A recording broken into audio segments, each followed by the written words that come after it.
Good morning. Welcome into 104.5 The Zone. We're happy to have you for the next 3 hours. If you want to jump in, 615-737-1045 is the number. The F&M Bank chat also open for business, Facebook, YouTube, Twitter, and Twitch. If you would like to live stream the show, you heard Lucas's update.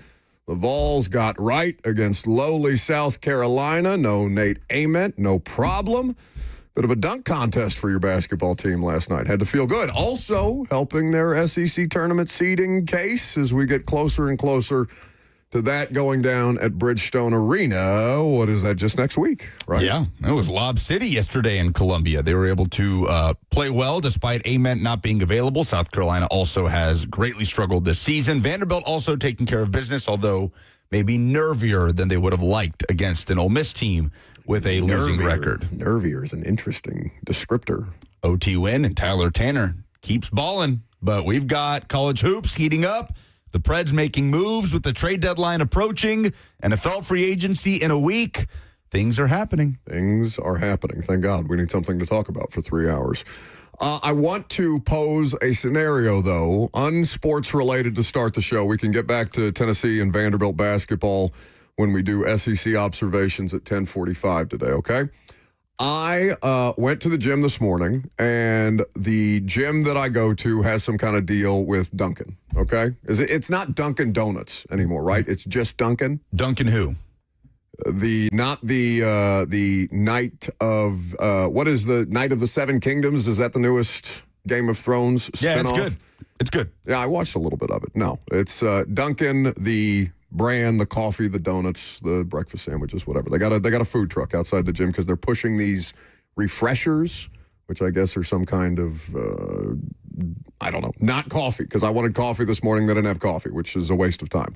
But I do my workout, and I'm sitting in a sauna afterwards, and this is a sauna that you have to pay for. It's not like a public sauna, like you've got to have a membership to sit in the sauna. It's not like Bert sitting in there with a bunch of old naked men. Is there a public sauna? Like, I have to pay for the sauna that I sit with old men in also. But is it a part of your gym membership, or is it a separate membership for you to be able to use the sauna? Yeah, I pay for the gym and the sauna and the pool and the cold plunge and the hot tub. My point is nobody else was in the sauna. And I think that's it. So I'm sitting in the sauna, and somebody who is working in this Dunkin' food truck comes in to use the restroom. That's fine. You got to go, you got to go. Guy pulls into one of the stalls, so it's a number two situation. He's in there for about 15 minutes. And I know this because I'm sitting in the sauna for a period of 15 minutes. Again, that's fine. Do your thing. But the only reason that I notice this person is because he sprints out of the bathroom without washing his hands and goes into the food truck situation. What do you do in that scenario? Do you go inform? Because what I did, I'll tell you what I did. My buddy owns the gym, so I told my friend, hey, I don't know if you paid for Dunkin' to be out here during the day, and I'm not going to, make a whole big scene, but if they offer me one of these refreshers as I'm walking out, I'm going to tell them to F themselves because I saw your guy take a dump and then not wash his hands to go back into the food truck after the fact. Do you narc? Do you just let it go? Do you walk away? You say nothing, hear no evil, see no evil? Do you inform people? Hey, maybe don't go to the Dunkin' truck because my guy didn't wash his hands after he just, destroyed the bathroom. What do you do? I enjoy my free coffee. What do you mean? Robert's like, I feel refreshed. Robert, also somebody who does not wash his hands after the restroom. Don't do that. That's who you're aligning yourself with, though. No, here's what I would have. If you walk away, you're one of them. Okay, here's what I would have really done. I would have went to that guy and been like, hey, buddy, have a good dump in there? Everything come out okay? Yeah, I noticed you didn't wash your hands. And if you don't want me to tell your boss that, I need you to give me all of your prepackaged coffee, and I would blackmail him. Yeah. I would get the most out of this excursion that's possible, and then afterwards I would tell his boss. I think it's a see something, say something situation. I feel like you have to say something. Like, if for no other reason, like walking out of the gym, be like, hey, yeah, maybe you don't go to the Dunkin' truck today. Yeah, unless the refresher is strawberry dragon fruit. Those are delicious. Oh, yeah, I would not be able to. I would come off my morals very quickly for that. Okay, but strawberry dragon fruit with a little bit of fecal matter floating around in there, that's still, satisfying your craving? Yeah, probably. Yeah. Out of sight, out of mind. Something similar happened to Cheyenne and I. We were eating. Somebody in the chat says, good for the immune system. No. I don't want poop in my coffee. Good for the old immune system. You end up with norovirus or something like that. Hoof and mouth. Cheyenne and I went to a local establishment recently, and we ate at the bar, and we noticed that a woman broke a glass over the ice. And she didn't say anything. No. And they were preparing our drinks, whatever. Nobody. An employee? Yes, an employee. The bartender was like mixing, and when she put a glass down, she hit it with another glass, and it shattered over the ice. So we had a decision to make. Hey, do we just not drink our drinks, or do we say something in the effort of public safety? I blackmailed the manager to get our meal for free. That's what you should do. That's the best way to handle it. I mean, the problem likely gets solved. So you're using this for personal gain and letting somebody else catch a piece of glass in the throat. Well, they still cleaned the ice thing out. Like we still helped the public. The proper people still get notified, and you get a little something out of it. It's social leveraging, dude. I feel like you would know more about that than anyone. Famously. So you had your poopy coffee this morning. How was it? No, I did not. I did not. You I did ran walk in with Dunkin' in your hand. No, so I you went can and got talk one a of big those game, delightful little chocolate, hot chocolate espresso drinks that you've been shoveling in your face for They're the very past good. 4 days with some kind of milk product that I guess is dehydrated milk. I don't know. Those if you get a macchiato and then an espresso in it, I think it kind of evens out. It does a great job. Great job. So I narked, full disclosure. I told my buddy who owns the gym, hey, I'm probably going to go on the air and talk about this today because it was disgusting. This is not the fault of the gym or the gym owner. This is expressly the fault of the Dunkin' employee that did not wash their hands whilst working the food truck. Unless they want to spend money with us. And then they're the cleanest establishment in the city, and we love their food trucks. I will scrap this from our digital if I saw footprint. somebody at Hattie B's not wash their hands after they, of course, the people at Hattie B's Would never. never, ever do this. But if you think if they were somebody that was paying us like Hattie B's does, that I would cover my eyes and move on with my day. I would have my own way of handling it. Somebody Kind of says like this. I'm being called. I would just shut you off. Also, we don't know that there was not a sink in the food truck that he went back to and washed it. There probably Wash is. your hands in the bathroom. Social deduct. Well, see, no. I think there could be an argument made that bathroom sink. Filthy. Or, okay, so maybe he washed his hands in that bathroom, but then he uses the electric hand dryer. See, and that's going to spread even more germs. filthy. Electric hand dryer's awful. Maybe he trusted the cleanliness of his food truck sink, and you are just leveraging yourself against what he already knows. Well, my whole point with this is so I can get a free Dunkin' coffee. Is it an electric? Because I'm aggrieved. This is like one of those what do they call it? Well, like when Kaharski tweets at Xfinity about his service. What is it? Was it called customer service tweets? This is my version of that. Give me free things, and I'll stop bitching about what it is that you did wrong. You would like the food truck to be bunkin'.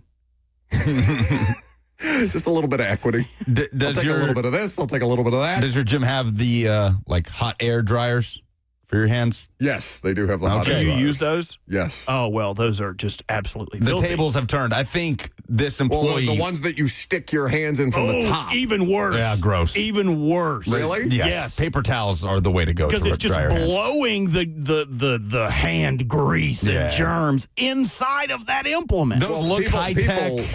There are a number of people who are telling on themselves as far as the cleanliness of this goes. We had a pandemic because of you people. The fact that they are calling, some of them are calling me a narc. Some of them are saying, do you also tell on people who don't wipe down gym equipment after they use it? I wipe down gym equipment after I use it. I understand that not everybody in the world does. That's why they pay people. They pay people to wipe the gym. Okay, That's the most me you've ever sounded like in your entire life. That's what the money's for. I can't stand people that complain about that. Oh, you should really wipe that down. We're at the gym. You came here to sweat. You have to realize, sweat doesn't bother me at all. I grew up wrestling from 6th grade all through high school. So I literally rolled in other men's sweat every single day. Well, and famously, fecal matter does not bother you in that situation either because you pooped yourself. I took a laxative to cut weight. That was not my fault. I had an honor to my craft. So when people complain about not wiping things down at the gym, if you're so worried about it, you wipe it down. I'm not wiping it down before I sit down. I do. I will wipe it down before I use it. I will wipe it down after I use it. I'm disgusted by people. I'll wipe it down after, not before. After? I was also one of those freaks that was using the foot handle on doors during the pandemic. I didn't, I was terrified. That's smart. I was Lysoling all of my door handles, everything that I would touch. I'm one of those. So I understand that I'm probably a little more extreme than your average human being. So it's a see something, say something situation with the food truck today, though, right? No. I think you should have mound your own business. I was dying for one of them to ask me if I wanted one of those disgusting refresher drinks, just so I could say no, because your guy pooped and then didn't wash his hands afterwards. NFL headlines are next.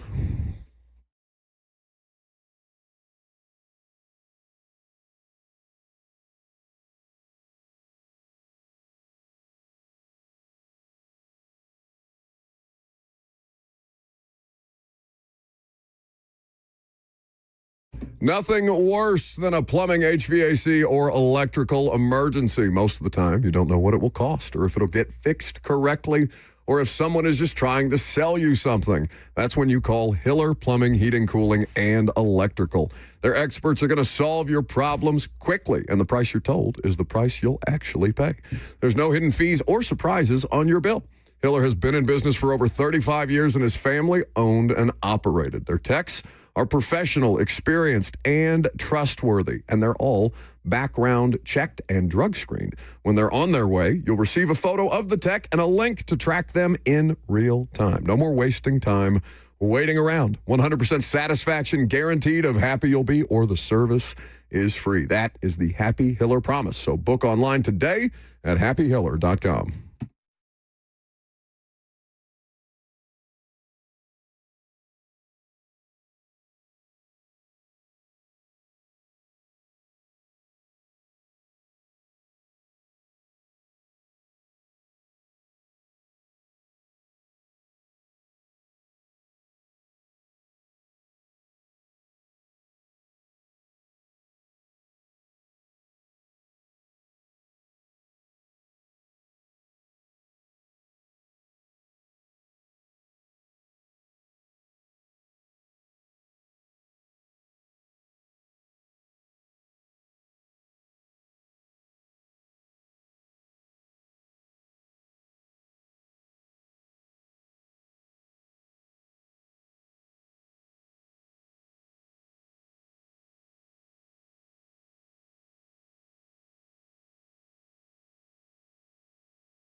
Oh, the combine is over with and done, but that doesn't mean football stops free agency in less than a week. And for that, we go to Lucas Panzica with NFL headlines. After 7 seasons, the Kyler Murray era in Arizona is coming to an end. Reports yesterday, Arizona informed the former number 1 overall pick that it plans to release him next Wednesday at the start of the new league year.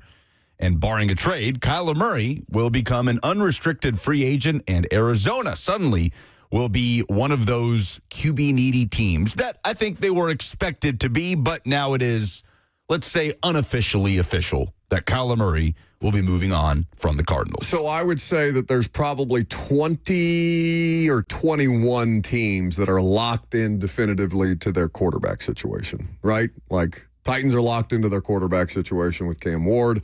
Obviously, just looking at a list of starting quarterbacks that the Athletic has right now, Bears, Texans, Rams, Niners, Cowboys, Broncos, that's 20 to 21 of them. How many teams are in a situation, would we say, that have a quarterback on the roster with something to prove? Does Justin Fields count as a quarterback on a roster with something to prove? Justin Fields barely counts as a quarterback. Who does Quinn Ewers count? I am not counting any Dolphin or Jet situation as I think those are actively acquiring quarterbacks. Like, I think the Justin Fields thing is done. I think the Tua thing is done. I don't even know what to do with the Browns, honest to God, between Shedeur and the pervert. I don't know what you do. That's too broad. That's too broad a prompt because C.J. Stroud is the starting quarterback of the Texans. He very much has something to prove after that dreadful end of the season. Cam Ward is the starting quarterback of the Titans. Very much has to prove he's a franchise quarterback. So let me give you Stroud and Bryce Young. I think Stroud is infinitely more locked in, even though they were the same draft. They both have team control situations, the Texans and the Panthers. I think Bryce Young's situation feels a lot more tenuous than C.J. Stroud, because C.J. Stroud we have seen be great. Now, it's been a little while now since we've seen C.J. Stroud be great. No, I'm with you. The trajectories are very, very different there. I'm with you, but I think for 2026, C.J. Stroud is definitively their starting quarterback, even if they have a situation this year like they did last year where he misses a couple of games. He was dealing with concussions when Davis Mills, I think, made 4 starts. And what, Bryce Young's not? I feel less certain about Bryce Young's circumstance. Bryce Young's the starting quarterback of the Panthers in 2026. Okay. Well, I would categorize them as safe, but with something to prove. Shuck in New Orleans is going to be their starting quarterback until such time as they deem one way or the other. And Bryce Young, they're both going to be 2026 starting quarterbacks, but I don't feel like they're necessarily, locked in to the long term. Like if C.J. Stroud got a Trevor Lawrence situation where, Lawrence wasn't playing well and still got $55 million a year, that wouldn't surprise me. Kyler Murray is one of 5 players in NFL history, along with Josh Allen, Lamar Jackson, Russell Wilson, and Cam Newton, to throw for more than 20,000 yards and run for more than 3,000 yards in his first 7 seasons. Browns, now Cardinals, Colts, Dolphins, Jets, Raiders, Steelers, Vikings. So 8 teams open for business at the quarterback position. You take one off because the Cardinals just cut Kyler. Does he not feel like a Minnesota Viking from the jump? Because if you're Miami, are you gonna add the Miami thing is weird for both Malik and Kyler, because it's not. Kyler's going to get money, right? Maybe he's not going to make this the top of market quarterback money, but if Malik is going to make $25 to $30 million a year, Kyler Murray sure as hell is going to make more than that. So you're talking about starting quarterback money. Miami can't take that on. They're drowning in this Tua contract. Is Cleveland in a situation where they can be financially flexible? And again, you can structure the cap hits in a way that makes it palatable for a year while you kind of figure your stuff out, because they can finally make a move on Watson with dead money, I think next season, not in 2026. I think 2027, if I remember the contract correctly, is the first year that Watson is viable to move, even if they do have to still take it on the chin. I do believe Minnesota will explore a solution there. They're clearing cap. Not just say, all right, let's hope it works this time around with J.J. McCarthy. Yeah. ESPN reported that Kyler Murray does have 2 destinations in mind that he would like to play for next year, and he should have the freedom to go to the highest bidder, to go to whatever the best fit he believes is, as he does not have to go via a trade. What are the situations?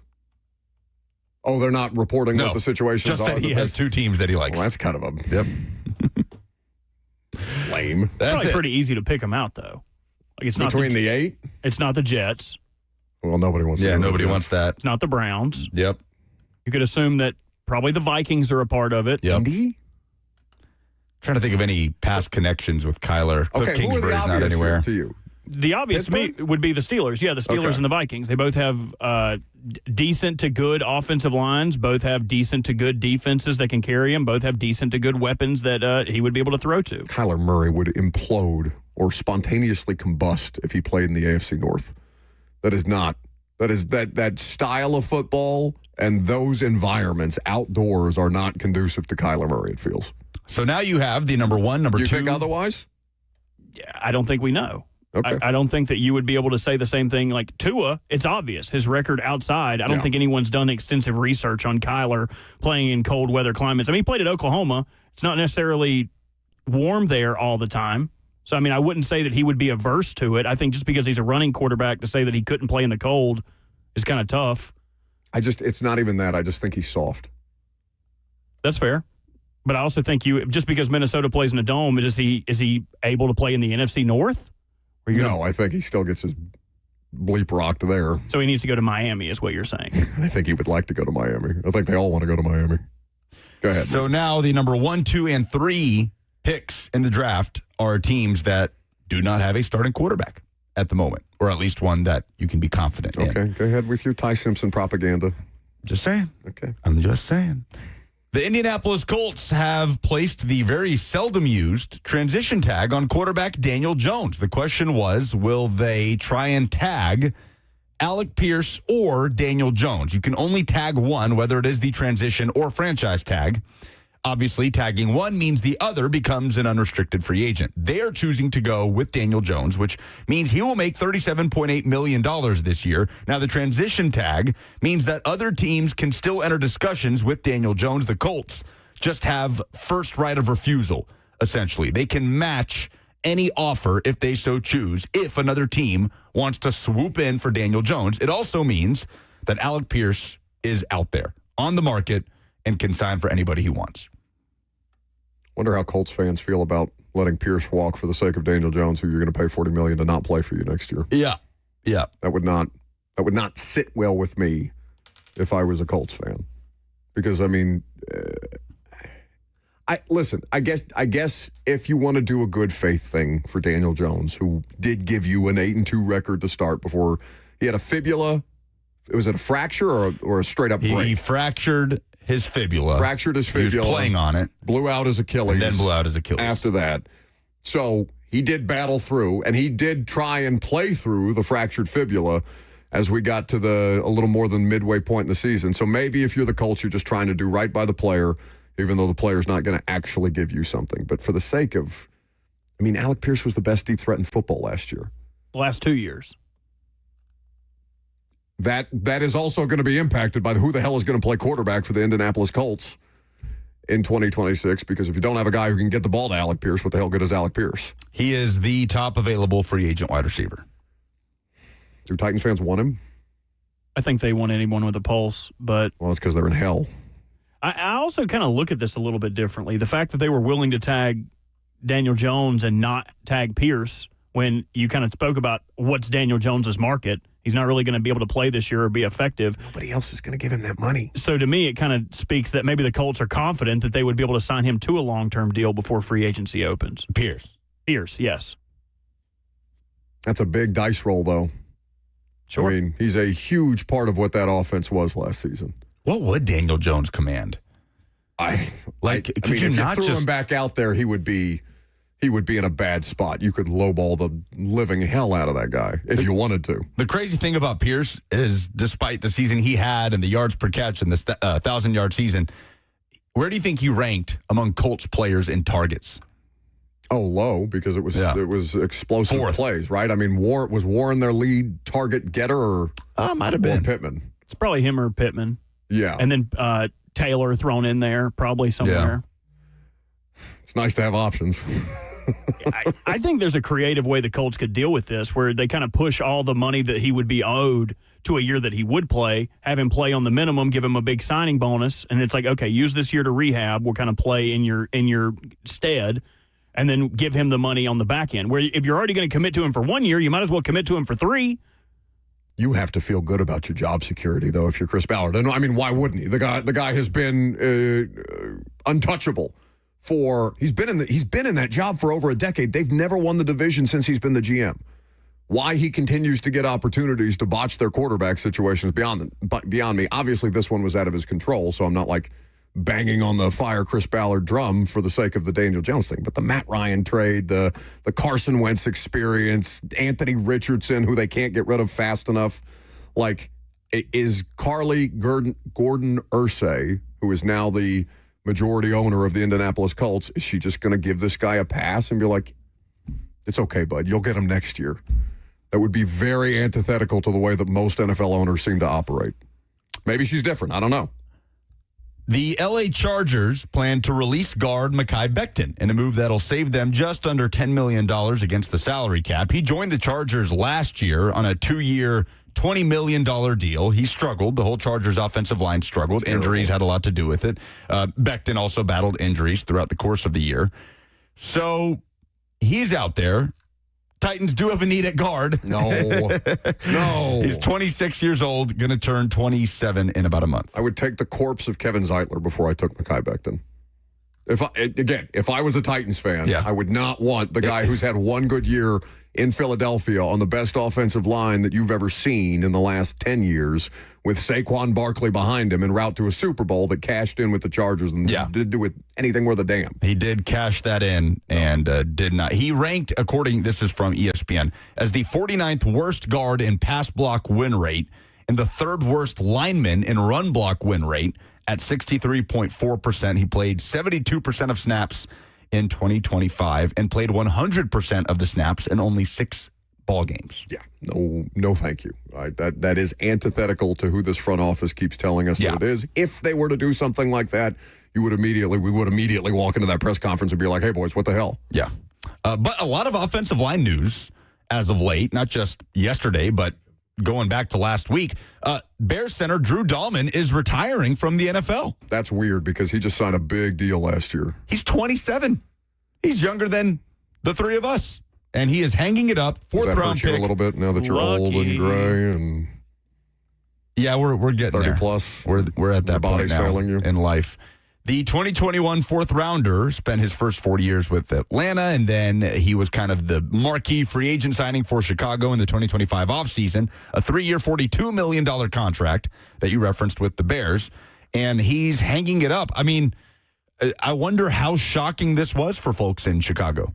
Or is this something that you kind of maybe could have seen coming down the pipe? Well, I saw our friend Carmen Vitale, who, by the way, is a free agent after some layoffs at Marquee. So if you want a really good NFL reporter, Carmen does a great job. She had tweeted some additional context. She's obviously based out of Chicago. That his father. Okay, so Drew's dad was I'm reading from her Twitter account now. Drew's dad was a player and a coach. He's seen firsthand life after football and the effects that the game can have. If anyone is going to make an informed decision on when it's time to hang them up, it's Drew. Happy for him, sad for the Bears. Fan favorite in Chicago. So that's kind of like that. You guys remember Chris Borland? Niners linebacker. Star linebacker. Stud linebacker. I mean, didn't even really make it like 2 years. Yeah, he didn't even make it through the rookie deal. Just the 1 year. He retired after his first year in the Oh my God, was it really just the one? Because I think he was after Pat Willis retired with that foot thing. If I remember correctly, I don't think he was playing with Patrick Willis. He might have been there with Navarro Bowman when they had those really, really good linebackers in San Francisco. San Francisco always seems to have them. But this feels like a similar situation where it's kind of like a Luck, Chris Borland, like, hey, my body hurts. I made good money. I mean, he retired 1 year into his big money deal, which is unfortunate for him. If I was somebody, like, you talk about free agent guard market, Chicago immediately becomes one of the best landing spots if you're a guy like Kevin Zeitler, who's now on the mercenary part of his career. $9 million here, $7 million there. Let me go play for the Bears. Maybe I'll win something. Well, instead of going 3-14 here. They're moving quickly. The Bears, according to Ian Rappaport yesterday, are hosting free agent center Tyler Biadasz on a visit. The former Commander starter, he was recently released. Obviously, the Titans have a need at center after cutting Lloyd Cushenberry. And suddenly, Biadasz is out there. The Bears have a big need at center. And Bills center, Connor McGovern, it sounds like, believes he is going to be released from Buffalo and could very well be a free agent. I believe he is a free agent. I think the noting in that reporting was that he wouldn't be back. They wouldn't be interested in bringing him back. That's what it is. Yeah, thank you. They have some cap gymnastics that they have to work to. It's weird that teams aren't more willing to pay good centers. And maybe they think that, maybe they think he's not as good as some of the Pro Football Focus grades and things like that. Again, we would not pretend to have any level of expertise about offensive line play. I feel like it's the position that's talked about and dogged the most without anybody actually knowing what the hell they're being asked to do up there. Yeah, so McGovern, you're right, Robert. Unrestricted free agent, has not heard from the Bills, reportedly expects to not be a Buffalo Bill in 2026. So he's out there, Biadasz is out there, and probably the biggest name among them, Tyler Linderbaum, is a free agent as well. So it's a big year for free agent centers, and obviously the Titans have a need. And Connor McGovern's like the antithesis of what Tyler Linderbaum is. Linderbaum, exceptional in the run game, but not really the best at holding up in pass pro. McGovern's the opposite. He's a massive center. He's really good in pass pro and just so-so in the run game. So kind of picking your poison of what you are willing to accept and willing to allow on your team. Be curious to see which path the Titans choose to go down, because I would imagine a lot of these free agent wish lists for teams are done, halfway through last season. So they will have had an idea of how many different kinds of players they want to target and who they're, if this goes this way, then we'll go that way type of situation. We'll see what they end up doing as we creep closer and closer to free agency next week. The Bengals will not be tagging Trey Hendrickson, which means he will be a free agent at the age of 31. The pass rusher had 4 sacks last year after the crazy back-to-back run where he had 17 and a half sacks in the 2023 and 2024 seasons. Famously, the Bengals would not give him the long-term deal he was pursuing. They also would not trade him for assets as he was campaigning for at the Super Bowl last year. Instead, they tagged him last year, and it was a wasted year in Cincinnati, where the defense was terrible. Joe Burrow was in and out dealing with injuries. And now Trey Hendrickson walks. The Bengals end up getting nothing for him, and he immediately becomes one of the premier free agents at the top of the board. Jets fans are in hell. Browns fans are in hell. Titans fans don't feel particularly good, although they feel like they've got some hope to build upon. I feel like Bengals fans have to hate the people that run their team. I mean, they couldn't have played this worse, right? You morons. Like, you couldn't have done it worse. You could have given him a long-term deal to keep him in-house and try and build around him with a defense that's been atrocious. Or you could have traded him and get something, you idiot. Which probably would have been the smarter thing to do with how behind that defense was, right? And they kept post-30. pissing in his Cheerios at every turn. Yeah. I mean, I was at owners' meetings last year, and whoever their representative, I can't remember the woman's name. I don't think she's the team president, but she has some kind of official role within the organization. I'm blanking on it. But she was just kind of like, maybe he should be happy with the money that we're offering him. Shut up. Are you kidding me? This guy continues to produce for your nothing, nowhere organization that doesn't actually win anything, and you're going to nickel and dime him the way that everybody thinks your organization's going to do already. Just play into the stereotype. He did only play 7 games last year. He was placed on IR in December, repairing a core muscle injury that he picked up later in the season. He re-aggravated it in the season, so it was a choppy, injury-riddled, low-production year for Trey Hendrickson. Good for him for even attempting to play for that franchise. I tell him to kick rocks. We'll see what, I wonder what his market value is right now on Spot Track. How old is he, you said? 31. I don't know. I feel like pass rushers right now, with the way that the game has changed, the officiating has changed, it's almost like quarterbacks. The longevity of a lot of these vet pass rushers that bounce around like Suggs with the Cardinals and the Chiefs for a period of time. How many different teams did Dwight Freeney play for at the end? I know I'm citing guys that have been out for a couple of years, but I feel like, you've got some additional legs on somebody like Trey Hendrickson. Spot Track projects his AAV at $25.4 million. He screams Raiders to me. Especially if they trade Crosby. If they move off Crosby, me and Zach have been talking about free agency, and like every team has a threshold of money they have to spend every year or in 3-year totals. The Raiders have something like $97 million they have to spend in cash this year. Giving a guy like that a big money deal makes a lot of sense for them because they have to spend the money anyway. But, I mean, the worst part about the situation is the Bengals made him play through this without him having any security of a contract, and now he has the injury question marks. Is he ever going to be able to go back to that double-digit sack performance year? It's just I feel bad for him, but he's still going to get his money. Well, yeah, I bet it's just one of those things. Like you have to be so distraught if you were a fan of that organization. Like I've gone at the Titans for poverty franchise behavior before, but that is an actual poverty franchise. And the good thing about it is, or not the good thing, the silver lining for Bengals fans is he's going to get paid enough that you're going to get a high compensatory pick, which they were asking for a second, or an early second, or a late first last year for him. They were never going to get that. They were probably only ever going to get a third, but the third-round picks for compensatory picks are at the ass end of the third round, so it's essentially a top of the fourth-round pick.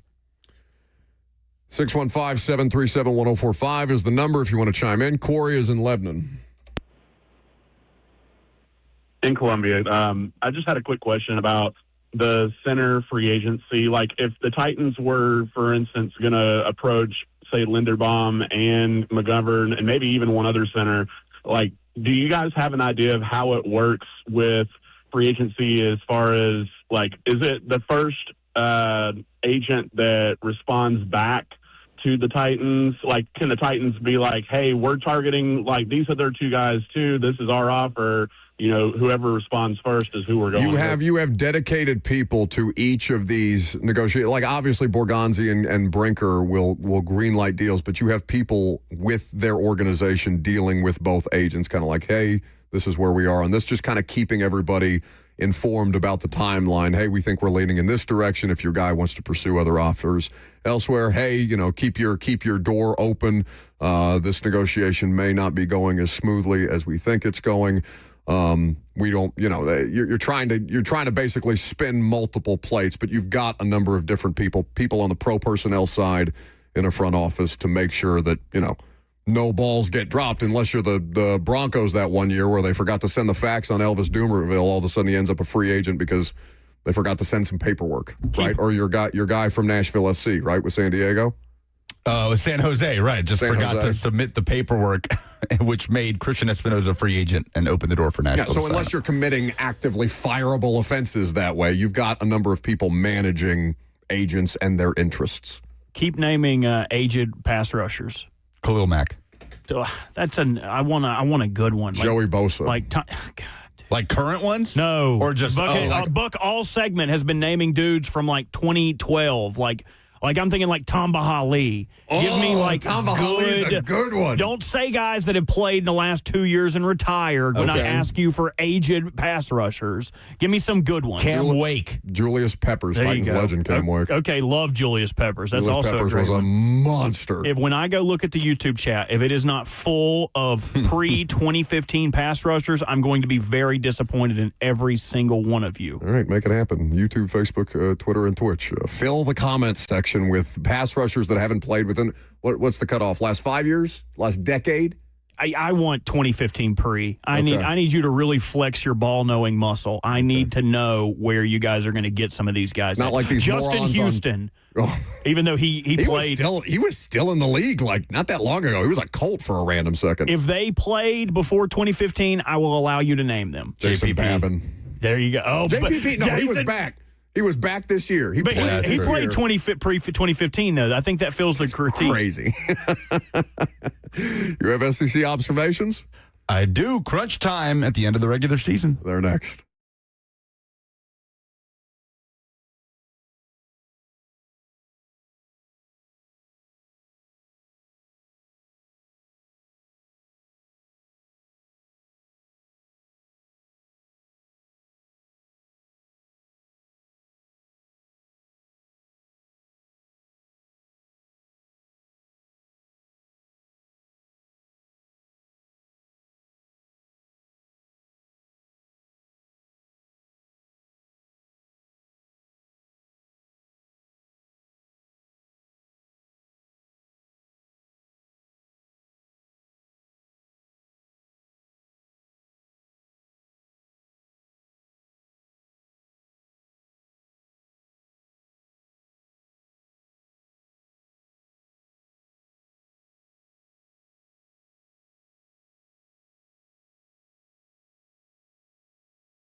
Oh, we have NFL breaking news.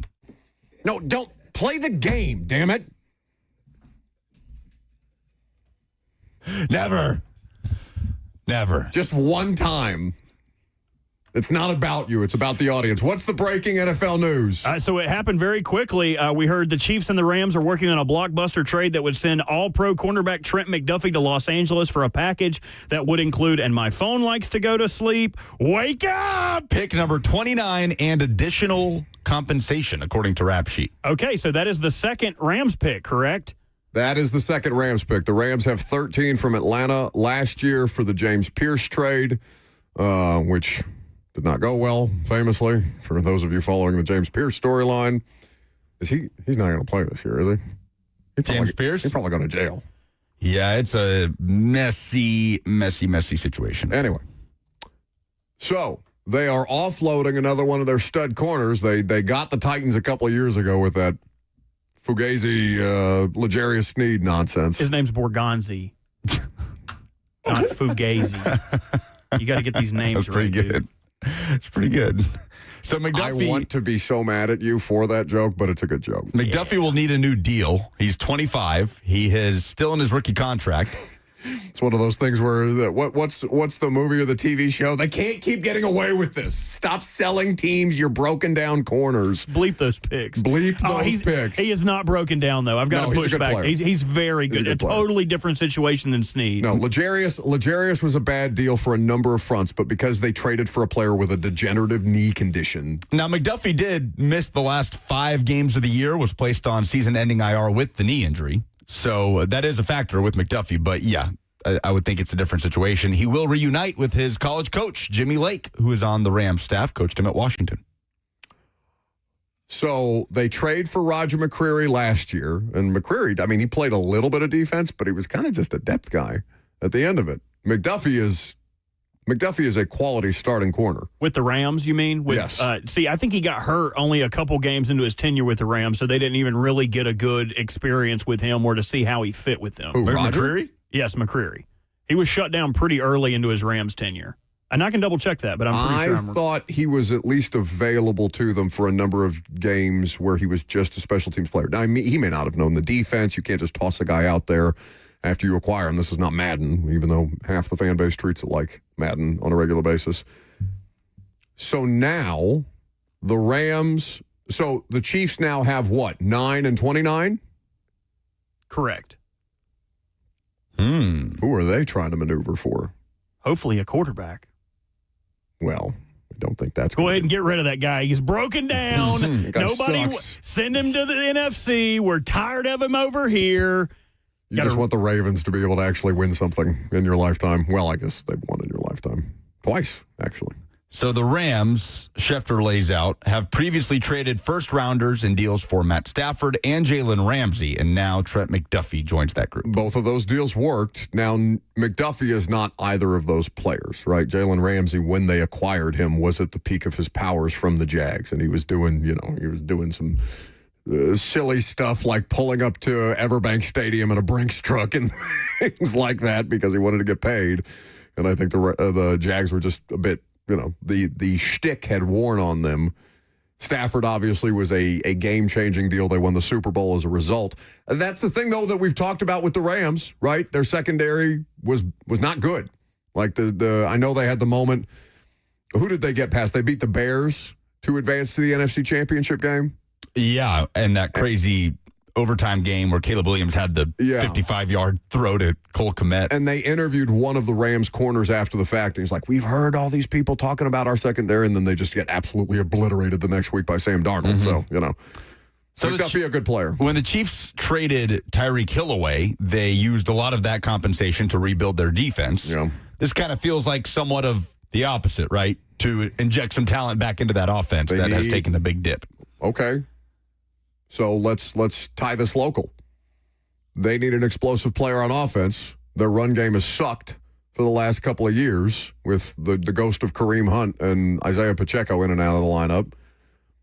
Titans at 4. Is 9 and 29 enough Go up to for Jeremiah Love? move up for the right to draft Jeremiah Love? I'm down. I'm intrigued. Can I get Carnell Tate at 9? And then maybe one of these, maybe not one of the best edge guys, but another edge guy. Do we get that 29th pick in the deal? That's what I'm saying. Yeah. Like, if you're coming up for 4, it's either this first and next year's first or 2 firsts. Ooh, when's the last time a team traded into the top 5 for a running back? That would be the numbers people would people like our friend Mina Kimes and Dane Brugler would lose their minds. But if your roster is good enough, I mean, it's not like they've already invested in the offensive line the last couple of years. They paid Trey Smith. Their center's a stud. They drafted the tackle out of Texas last year in the first round. He started most of the year for them at left tackle, if I'm not mistaken. Simmons, I think is his name.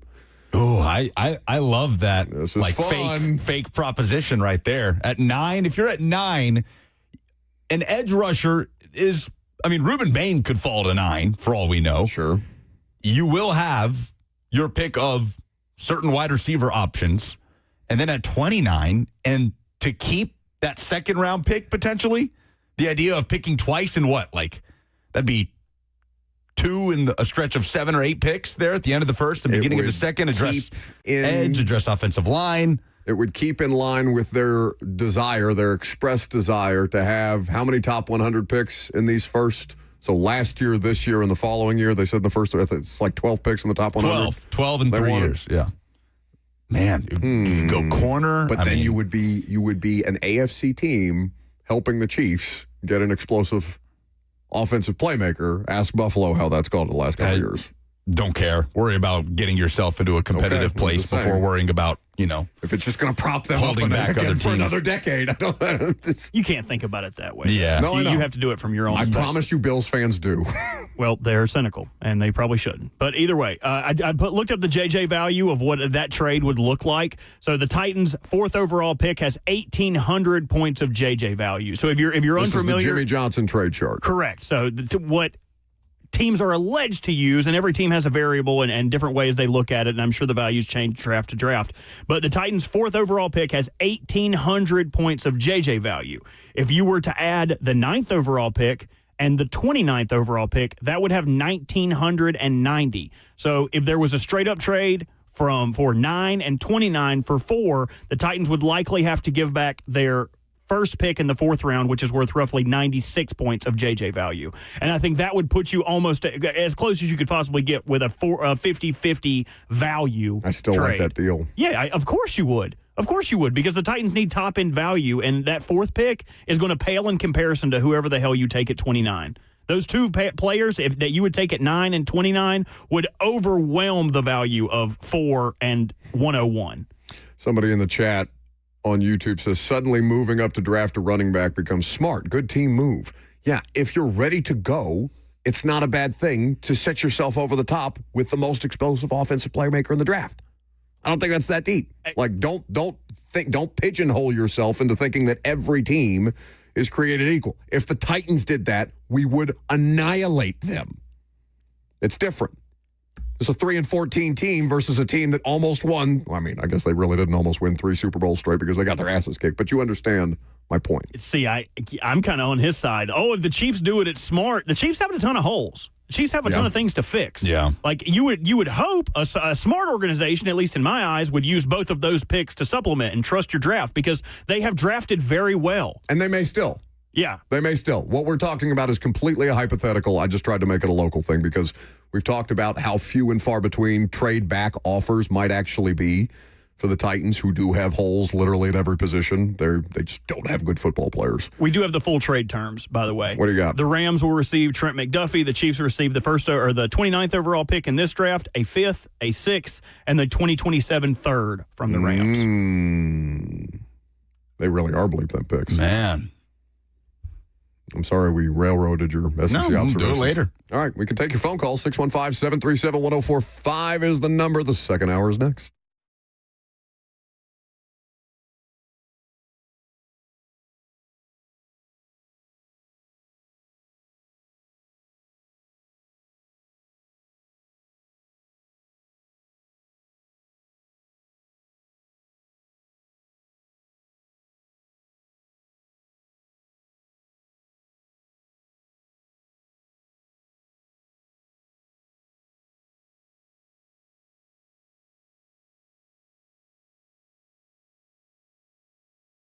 It's truck month at Two Rivers Ford, and that means zero money down, 0% financing, and zero payments for 90 days. But only at Two Rivers Ford do you get zero surprises and zero pressure.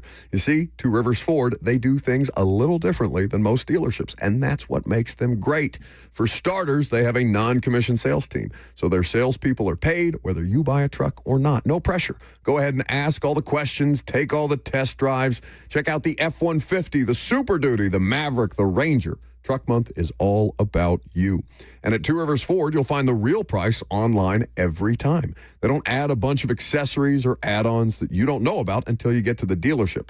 They pride themselves on being upfront and honest and transparent like they have for over 4 decades here in Middle Tennessee. And by the way, Two Rivers Ford has one of the best inventories of Ford trucks in the Southeast. There's Ford Truck Month and there's Two Rivers Ford Truck Month. So get to the South's most trusted Ford dealer for the best prices of the year on the best-selling truck in America. Local, honest, real. Two Rivers Ford, the South's most trusted Ford dealer.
11:04. Good morning from the Circus Sports at the Mint Kentucky Downs studio. I'm Lucas Panzica. NFL free agency looms with the start of the new league year a week from today. And this morning, a trade materialized. Multiple reports stating that the Chiefs are sending all-pro cornerback Trent McDuffie to the LA Rams in exchange for compensation that includes the number 29 pick in the draft. The Rams, even after the trade, still hold the number 13 pick in the draft. Adam Schefter reported on Tuesday as well that the Cardinals intend to release quarterback Kyler Murray next Wednesday, making the former number 1 overall pick a free agent.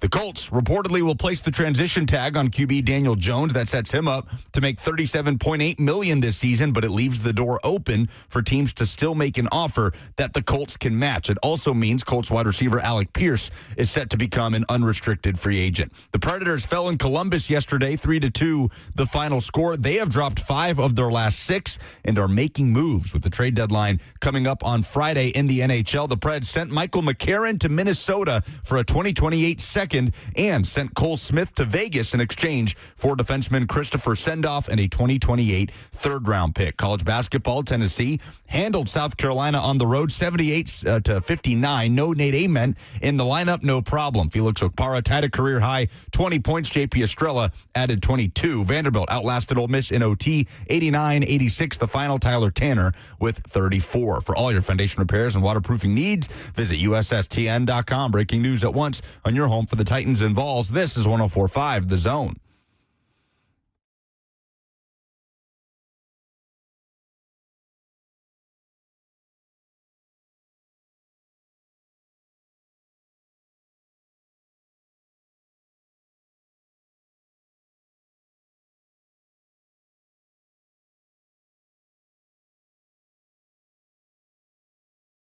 So we have news as we start the second hour. We're a little late into the second hour, but that's on us because we did have breaking news to react to. That breaking news is that Trent McDuffie, the all-pro corner of the Kansas City Chiefs, has now been moved for a first-round pick and some additional draft compensation to the LA Rams. Les Snead, the GM in LA, keeping with the bleep them picks mantra. The Chiefs continue to sell off parts that aren't working as well for them anymore to teams. Well, it's a little different trading with the Rams than it is trading with the Titans. The Titans are in a 4-year hole that they're trying to dig themselves out of, including trading for L'Jarius Sneed. The Rams are trying to win a Super Bowl with Matt Stafford still as their quarterback. That is a very all-in move from L.A., right? They're not doing things that would not, kind of like Aaron Rodgers the year that they drafted Love. How much did the Aaron Rodgers situation, the relationship, break down? Maybe it was always going to break down because he's a bit of a, he's got his personality quirks, we'll say, is the nicest way you can describe the Aaron Rodgers experience. But when they drafted Love instead of a receiver that year, you knew that relationship was only going to continue to decay. The Rams are not doing that with Matt Stafford. They're keeping their first-round pick that they got from the Falcons last year. They're trading away their second of these first-round picks for a stud corner, which is, I'm not completely familiar with the Rams roster, but I would imagine that corner is one of the biggest needs. It was a weakness last year that they have heading into this offseason. This is a very all-in move from L.A. as they try and squeeze what they can out of the rest of Matt Stafford's career. Yeah, as they should. No, right? for sure. This is what led to the first Super Bowl. But Green Bay would say no. That's like that isn't their modus operandi. Well, this worked for L.A. the first time around, and then they dipped and then came back out of it, and then Matt Stafford won his first career MVP, and they came up short of getting to the Super Bowl by 1 game. And so, no, absolutely, this is their modus operandi, and it has literally resulted in a ring in this era. Also, that's a quarterback trade, though. That's a very different kind of trade than this. Now you have the quarterback, though. I'm just saying. Oh, sure, but they made multiple moves to help them get to that Super Bowl, right? I mean, Jalen Ramsey was a part of that, who we're talking about in comparing it to this. When's the last time the Chiefs paid a corner? I mean, McDuffie goes. L'Jarius Sneed obviously came up to Tennessee. Before that, you had Marcus Peters coming off multiple All-Pro seasons, getting traded him to Baltimore. Is that right, No, Robert? they traded him to L.A., to the Rams. And then the Rams traded him to Baltimore. That's for right. Kenny Young and a 4th-round pick. Okay. When's the last time the Chiefs gave a corner a second contract? Steve Spagnuolo, apparently, if Les Snead is bleep them picks, Spagnuolo is bleep them corners. Doesn't quite read the same on a T-shirt, I guess.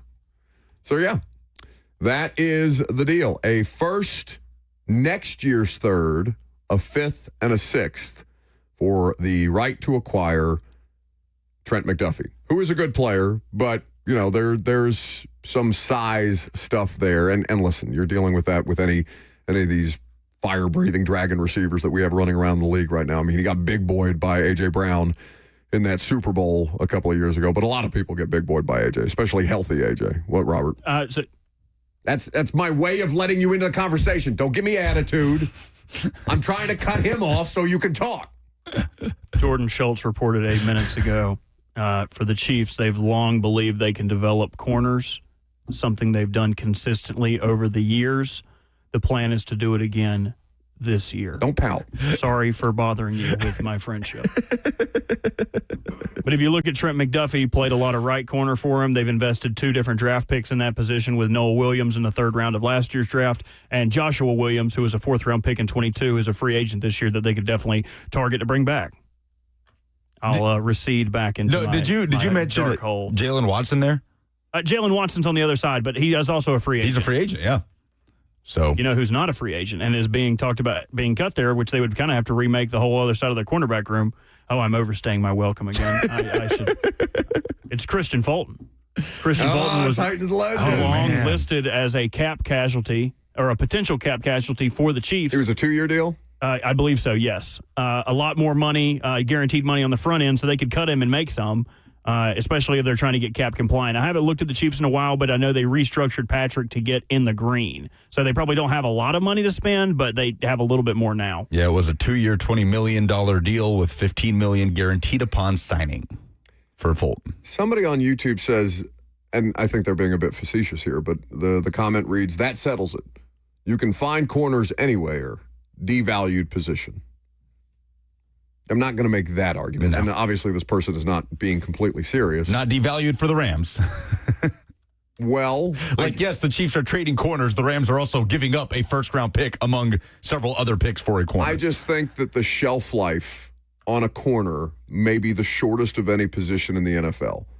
Yeah, that's fair. And it's not just because the Snead thing. Like, the Snead thing was a bad idea before they did it, okay? Because not only did they trade and pay Snead, they paid Cheeto Awuzie and then cut him a year into that deal. They spent a ton of money in that year that they spent damn near $300 million in contracts total. That was Rand's last year, on the most high-variance position in the NFL, corner. Because you can have an all-pro season and then your athleticism takes a slight dip. The game is officiated against you because of the way that they call penalties at any point in time. You are also, in all likelihood, now this draft class has a lot of big, long corners that will be able to make them a lot more contested plays than maybe your guy. Like Trent McDuffie is under 6 foot, right? Which is not a little guy by any stretch of the imagination, but you're working at a size disadvantage a lot of times. There's not a ton of Richard Shermans out there that size of corner. It may be the shortest shelf life of any position in the sport. I can't help it. I keep going back to that Tyreek Hill trade, pulling it up. That was for a 2022 first, a second, 2 4s, and a 6.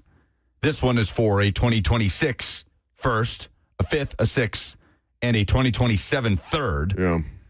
But it just feels like Brett Veach, the Chiefs, just going right back, playing that move on the chessboard once again. And it may be worth it for the Rams. I think it was worth it for the Dolphins. He was an MVP candidate. They got some crazy production out of him. I mean, for 2 years, Tyreek Hill is the best offensive player in the sport, no question. And that's the year that one of the years is when they hung 70 on the Broncos, and everybody thought that the Dolphins were going to just club people to death until they played in the cold. And it's like watching a Ferrari in the snow. It just spun out. Now, we can talk about the potential of the Chiefs trading up and now having the ammo to trade up, but corner is suddenly a huge need for the Kansas City Chiefs. Depending on how you look at it, because from that Schultz report, me looking at their draft picks and where they spent them, so left and right cornerback included, 6 of their 5 players at that position in 2025, they drafted. 4 of those were drafted with 7th-round picks. So Jalen Watson, 7th-round pick. Nazeeh Johnson, 7th-round pick. So they spend a lot of picks on these guys, but they don't spend a lot of capital on these guys because they trust their position coaches to develop them into good players. And they've got a Hall of Fame defensive coordinator calling the shots. Yeah, to put these guys in McDuffie, position to succeed. Other than McDuffie, who's the last first-round corner they've drafted. Been a while. Would it be Marcus Peters? It might be. Was he a first-round pick? Marcus Peters was a first-round pick. 615-737-1045 is the number if you want. Let's go to Will. Is this Connorsville? Cornersville. Okay. Go ahead, Will. Great point. Incredible insight. Oh, I thought you just didn't have it faded up. I didn't even hear the static in the background. When have I not had it faded On up? multiple occasions. All right. Excellent job by Will. Get the hell out of here. What do I have to give away for the dumbest thing in sports this week, Robert? We have some tickets to do an event that is very fun. And I am currently stalling so I can pull up what it was. I know it was a family 4-pack of sorts to maybe something that involves cars, I believe.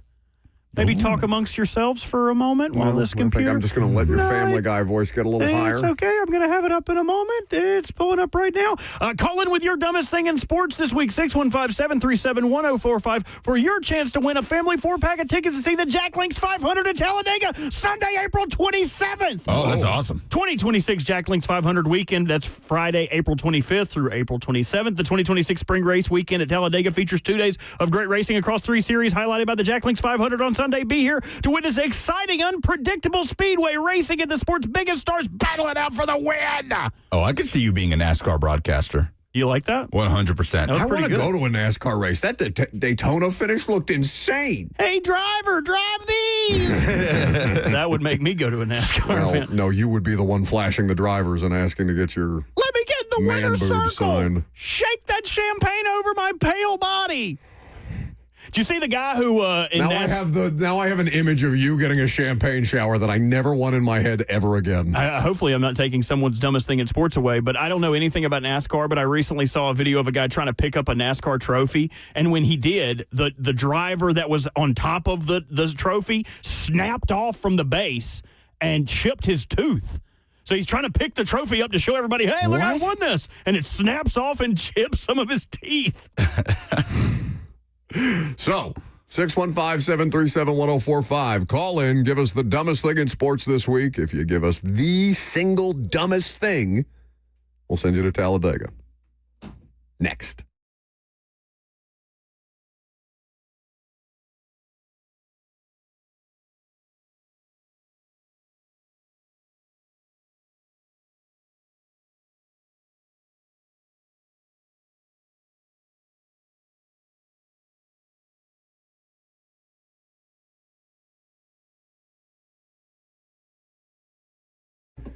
The Tennessee Men's Clinic is here to help you because if you're noticing issues with ED or performance, then your relationship, your confidence, and even your career may have already been affected. Online folks promise convenience and discretion, but their treatments are generic, some even unsafe. Guys, no more excuses. The Tennessee Men's Clinic is the state's first men's health-focused urology practice with multiple urologists and providers focused solely on male performance.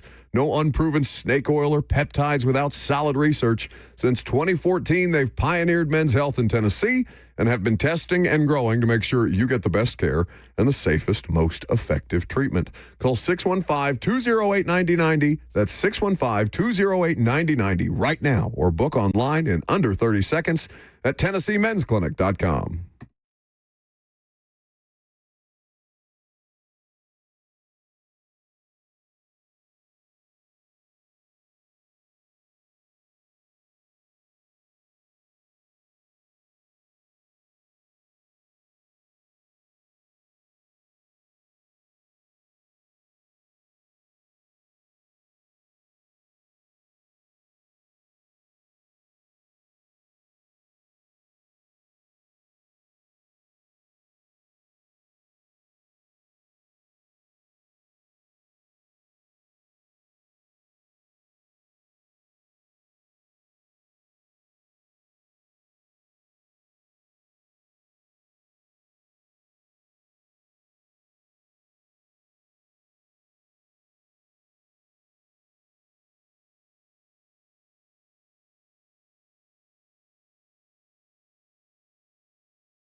615-737-1045 is the number. What's the dumbest thing in sports this week? If you call in and you give us yours, and it is the single dumbest thing in sports, we will give you a family 4-pack to Talladega. It's a pretty damn good prize. So, I don't think that everybody in the world would think this dumb, okay? I think it's a little bit of moral grandstanding. It may actually be in line with Luke Cornett's beliefs. But the Atlanta Hawks announced a one-night partnership with the famous strip club Magic City. Magic City has been an Atlanta staple for certainly my entire life. It's not like they do happy hours. There's an actual restaurant in there. When we have done Titans games in Atlanta, I have gone to Magic City for the wings. Maybe you stay for something else. But it's a well-known, established place in Atlanta. So the Hawks do a night where they bring back Lou Williams, who has a wing deal named after him at Magic City, because famously he left the COVID bubble for a funeral and then stopped by the strip club on the way home to get some wings. He's got a history. He came out for the promotion. They give away hoodies, all these different things. So Luke Cornett, who played at Vanderbilt, he's with the Spurs now. He criticized the Hawks for being complicit in the potential objectification and mistreatment of women in our society. Now, if you are morally opposed to strip clubs, that is your right. Luke Cornett clearly is. I think the whole grandstanding situation, he puts out a very long press release. The Spurs coach did praise him for it. I just think it's a little bit, what's the word that I'm looking for? It's not that deep. Gauche. There are plenty of women who work in the Atlanta Hawks organization who probably thought, and I don't want to speak on this like I know specifically who greenlit the promotion, okay? But there are many high-level executives who are female working in the NBA who understand what Magic City is, okay? It's not just any strip joint. This is somewhere where a lot of Atlanta people go through, where a lot of the people who go to Hawks games go through. This would be something that's good specifically for the city of Atlanta and for the Hawks to do a partnership deal with Magic City. If Luke Cornett doesn't like it, that's okay. He plays for the Spurs. I just thought the statement was a little over the top. Yeah, it's got nothing to do with him, too. It's just like, who asked you? You know? Like, and I'm not saying that you can't stand up for women's rights, and if you think that this is something that violates women's rights, like I'm not pushing him off that idea. I'm just, this is not a situation where any females came out against the promotion and you were lending your name as a professional athlete in support. You decided that you were going to be the savior of somebody that didn't ask for you to be saving them. You know, it's just get out of here.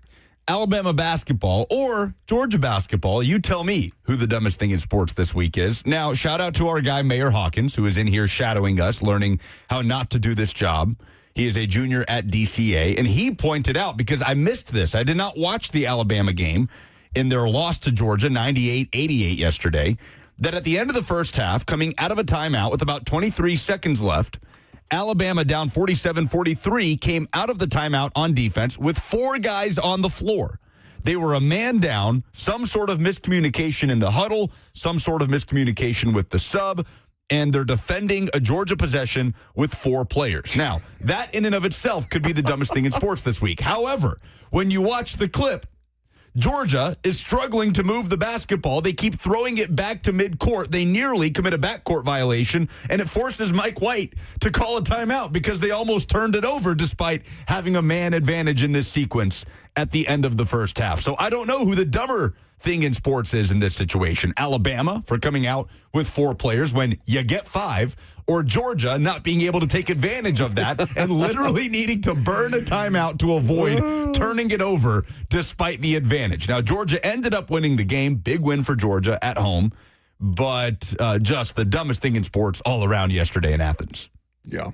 Also, I just discovered that the Atlanta Hawks owner is a woman, Jamie Gertz. She greenlit the promotion. So, relax, Luke. Well, they sold out of those hoodies pretty quick, but you can get the knockoffs on eBay, and they look really good. Have you ever been, either of you? To eBay? Yeah, I check all the time. Yeah. I didn't realize eBay was still a thing.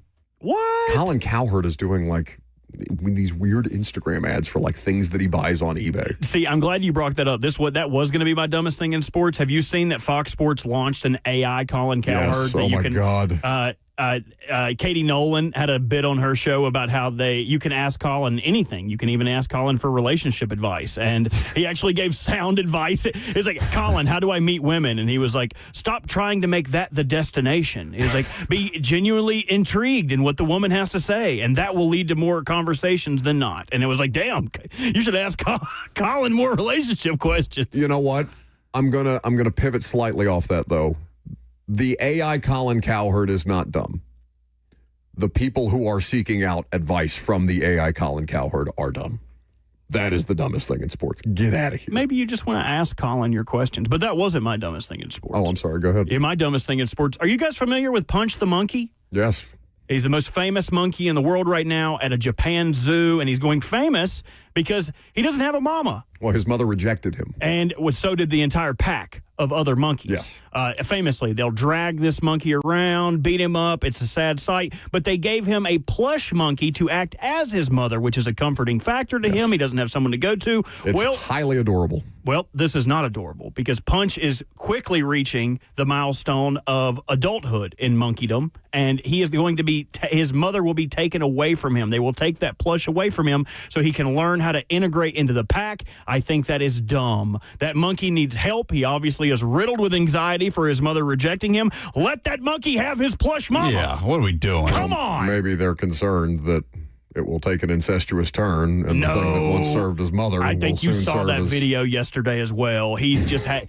I don't know what's real on the internet anymore. I don't know if he's actually humping the doll or if it's something else. The monkey... Hey, look, and this isn't to my knowledge, this isn't a situation where they're going to re-release him into the wild. So why is it so imperative that they adjust him to the pack? Just give him his own space. Give him his little one-bedroom apartment. Let his mama chill in there. Give him like a little rope swing. No, but I think he wants to, like, he's trying to make friends, right? Isn't that the whole thing? Yeah, but then they beat the hell out of him. they literally That's drag... life, kid. Have you seen the video of the DJ grabbing the guy's head and puts it on the DJ board and is like, wicked, wicked, wicked? No, That's what the other monkeys do to him. They drag him around and it's like, oh, I pooed here. Clean it up, Punch. Poor Punch. With your body. I think that they should give Punch his own one-bedroom apartment. Stop just depriving Punch of what he needs. He is a star, and you should treat him as such. He's soon going to be replaced by the next cute baby monkey, right? They already did that with Mudang. Yeah, Mudang's aged out. gone. Now some zoo in Arizona also has a baby pygmy hippo, and now the world is obsessed with this pygmy hippo. Yep, and they sent Mudang to the glue factory. I want a monkey so bad, man. Megan won't let me get a pet would monkey. Literally poop all over you, which would be no different than spending time with Robert. A little capuchin monkey. You can get a little diaper. Oh, my God. Have you named him Cappuccino? I'm sure that's what the monkey wants. The monkey wants to wear a diaper one and then sit in his own poop. He wants whatever you want for him. Abuse. No, give Lucas. I support you in getting Cappuccino the Capuchin monkey. We could call him Chino. Hey, Chino! Oh, it's so good. Chino! He come hop on your shoulder and do like their little jump they do. I'm all in on you. How much do Capuchin monkeys cost? Do not send me a link on Facebook like you do for saunas for a monkey that you found on Facebook. I will be sending you a Venmo request for the monkey I find on Facebook. Inevitably, that is going to be a raccoon or something that someone like you put on the internet for something like Lucas to buy. No. We're not doing that. I'm being told at one point yesterday, Kentucky had 6 players on the court at once. Oof. So bad day for SEC basketball teams. Bad day for math. Subbing. Bad day for math in the SEC. Also a bad day for anybody that wants a Capuchin. Lucas, the prices start at $16,000. We could get Buck to pay half of it, and then me and you just come up with the 4. Payment plan? 4, Buck pays 8. We get a show monkey. You are not gonna. What's the payment plan website? You're not gonna Klarna your way to buying a monkey. Oh, Chime. Something like that. Yeah, one of those things. If we got a show monkey, how cool would that be? Just let him live in there, kind of hang out. We get him like a cat tower. We have one. Is it me? Mm-hmm. I'll be the monkey. Okay, well, just don't make any noises because then we're going to get, like trouble. the Rainforest Cafe segment yesterday. Yeah, we flew a little too close to the sun with your monkey noises It back was there, ambiance. Okay? It was ambiance. Take some calls. I hate it here. Good. 615-737-1045. What's the dumbest thing in sports this week. John is in Nashville. Yeah, hey guys. I'd have to say the dumbest thing is definitely Jurickson Profar getting popped for his second PED in as many seasons, and he's now going to miss the World Baseball Classic where he would have played, and he's also going to lose out on $21 million in total salary for being suspended twice now with 2 PEDs. So that is for those of us who are uneducated in the world of baseball. By the way, remember to stay on hold for the opportunity to win that prize because Robert will need to get back in touch with you. He's a player for the Braves. He's 33 years old. He is the 6th player to receive a 162-game ban for PED since the MLB increased that penalty for two-time defenders or two-time offenders. In 2014, they made that a full season suspension. So, yeah, pretty dumb. Let's go with Jordan in Nashville. Guys, my dumbest thing in sports is Trae Young, who was traded to the Washington Wizards earlier this year. He hasn't played with them yet due to injury. However, he was ejected on Monday night after he ran onto the court and started complaining to the official. Ejected in street clothes before making your debut. Wild. Do you still get paid if one, you're not playing, and 2, you get ejected in street clothes? Still get a game check? I don't think so, because when the Eagles defensive tackle got ejected, he had to forfeit his game check. He also spit on somebody. It's a little different than badgering a ref. Jeremy is in Gallatin. I would say expanding the NCAA tournament, that's just dumb. It's already 64 teams. Let it be. Yes, I'm also a proponent of not doing that. Did you see Josh Heupel once the 2014 playoff?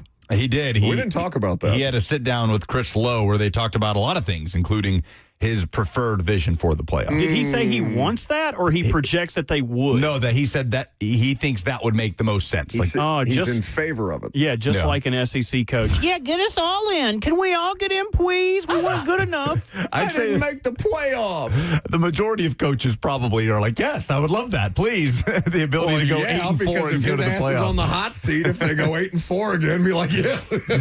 Get me in with 9 wins. Come on, baby. Oh, you're not slick, Josh. We see you. Dustin is in Goodlettsville. All right, very good. No. Let's see what he has to say. Huh?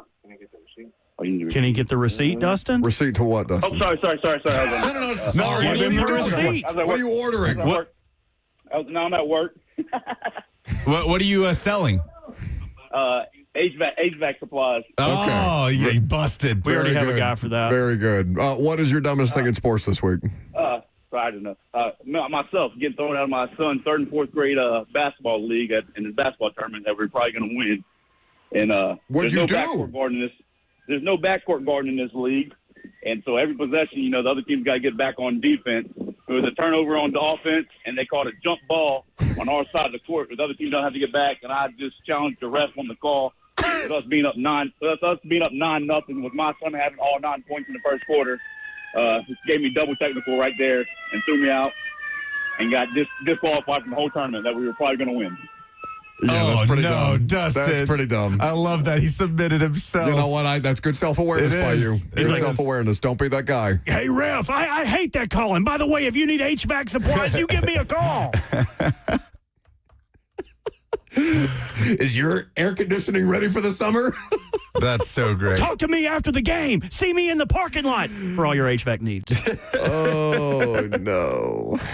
That's a really good one. Zach is in Chattanooga, perpetually. Hey, Buck. My dumbest thing in sports is Brandon Moreno. He was a headliner for the UFC card on Saturday. He was first time in a while, UFC, they're back in Mexico City. He's from there. He was the favorite, and he looked absolutely lost out there. Of course, he lost the fight to a younger guy. But him embarrassing himself in front of his home crowd, that's my dumbest thing in sports. That's tough. Robert, didn't he get taken to the hospital? Did you watch this fight? Something like that. No, I didn't. I just caught the recap on Twitter. I feel like we got to give it to Dustin, not just because he made us laugh. Sure. We almost poo-pooed him. You guys almost shoved him off. I had my finger on the button to hang up on it. Thanks to Robert, Dustin is going to Dega. I love it. Good for you, Dustin. Hopefully you sell enough HVAC stuff this week to support that trip. You owe Robert, Dustin. If not for him. You got to take me with you. One of those family 4-packs goes to me, buddy. No, he has to take a couple of players on the team that he helped get eliminated. Take one of those refs with you. Hey, all that stuff I said, I didn't mean that, baby. Also, I need you to at some point, Carrie points this out on the YouTube chat, I need you to at some point clip the, hey, Buck, that Zach in Chattanooga always hits me with. I do it in My guy Lucas's tries ear. to win every prize that we have. When is the last time he actually won? No, in fact, I don't think he does. I think he competes for the strict love of the game, dude. He every oh no, every Friday Fire, every dumbest. Zach is the first guy that calls in, and he just wants to play the game. I respect that. It's so good. He's like, no, you idiots. I want to win the prize. Now you want to do SEC observations? Sure. Next.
All right, there is one SEC matchup happening tonight. It will be Arkansas hosting Texas, and then Saturday will be the final day of the regular season. No, you don't just get to drop Zach and Chattanooga in there every time you feel like it. Hey, Buck.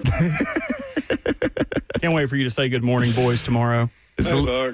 It's like at the very beginning of it. Who does it remind you of? There's some kind of TV character or movie character. Yeah, there is something there. I don't know. Like Kevin off The Office or something? That, or who's the teacher in South Park? Oh, Mr. Mackey. That's what it is. Mr. Mackey. That's what it is. Zach in Chattanooga is Mr. Mackey. Give it to me again. Hey, Buck. Okay. Give you my dumbest thing in sports, okay? Hey, Buck. We love you, Zach. Tennessee, no Nate Ament, no problem. They got the job done at South Carolina, 78-59. Points in the paint. Tennessee, 56. South Carolina, 18. South Carolina had no answer for Felix Okpara, for J.P. Estrella. Jacoby Gillespie with a career-high 12 assists. They win their 11th game in SEC play. They are 21-9 overall. But, of course, everyone wants to know, after the game, what is the latest on Nate Ament? Here is Rick Barnes. No, he looks good today, but we obviously knew we weren't going to play. It'll all be, our Dodgers and trainers will tell us on that. But I could just tell you, if we were up to Nate would have played today. I've told you guys all year, he's one of the toughest kids I've ever been around, and the fact he played in the Missouri game after that high ankle turn, and he wanted to play the other night. Obviously, the Dodgers didn't think it was the wisest thing to do, but. I can tell you, if it were up to him, he would have played today, and obviously the right decision was not to play him. And he went outside the front. So interesting there in that he's dealing reportedly with a high ankle sprain, and Rick Barnes basically confirmed that during the press conference. That audio is courtesy of VolQuest, by the way. And a high ankle sprain, to most of us, means multiple weeks, but Rick Barnes is talking as though it's this touch and go thing where he could have played today. He would have if it was up to him, but they're going to keep stretching this out. I doubt he plays this weekend. Well, but you can play on it. I mean, we saw Tannehill do it a bunch of times. Yeah. And I understand that, what Nate Ament is doing is different than what Ryan Tannehill is being asked to do. Like, you can be a little less mobile playing quarterback and still get your job done if you're adequately protected. Again, we don't know the degree of the high ankle sprain, which is worth paying attention here, because it can. If it's extreme enough, it can knock you out for a period of months. Probably good. Now, has there ever been a player in the history of sports that has told their coach, no, I don't want to play tonight? Like, saying that Nate Ament, if it was up to Nate, he would have played tonight. Has there ever been a player be like, I don't think so, Coach? Robert said Anthony Richardson in my ear. one play. Yeah, he did do that. Isaiah Wilson doesn't want to go on field goal. So Tennessee plays Vanderbilt at home Saturday. Vandy looking to avenge the loss to Tennessee at Memorial Gym, where Nate Ament was critical, where Nate Ament hit that late shot to give Tennessee a lead with just over a minute to go. Vandy avoided what would have been a bad loss, even if on the road, 89-86. Tyler Tanner just refusing to allow Vanderbilt to lose that game. 34 points, 7 assists, 5 steals. He was fantastic, was everywhere yesterday as they survive Ole Miss. And then they play at 1 p.m. Saturday. You can hear the Vol Network call right here on The Zone. This is actually a huge game because Tennessee currently is the 4 seed in the SEC standings. A win over Vanderbilt ensures Tennessee has a double bye in the SEC tournament.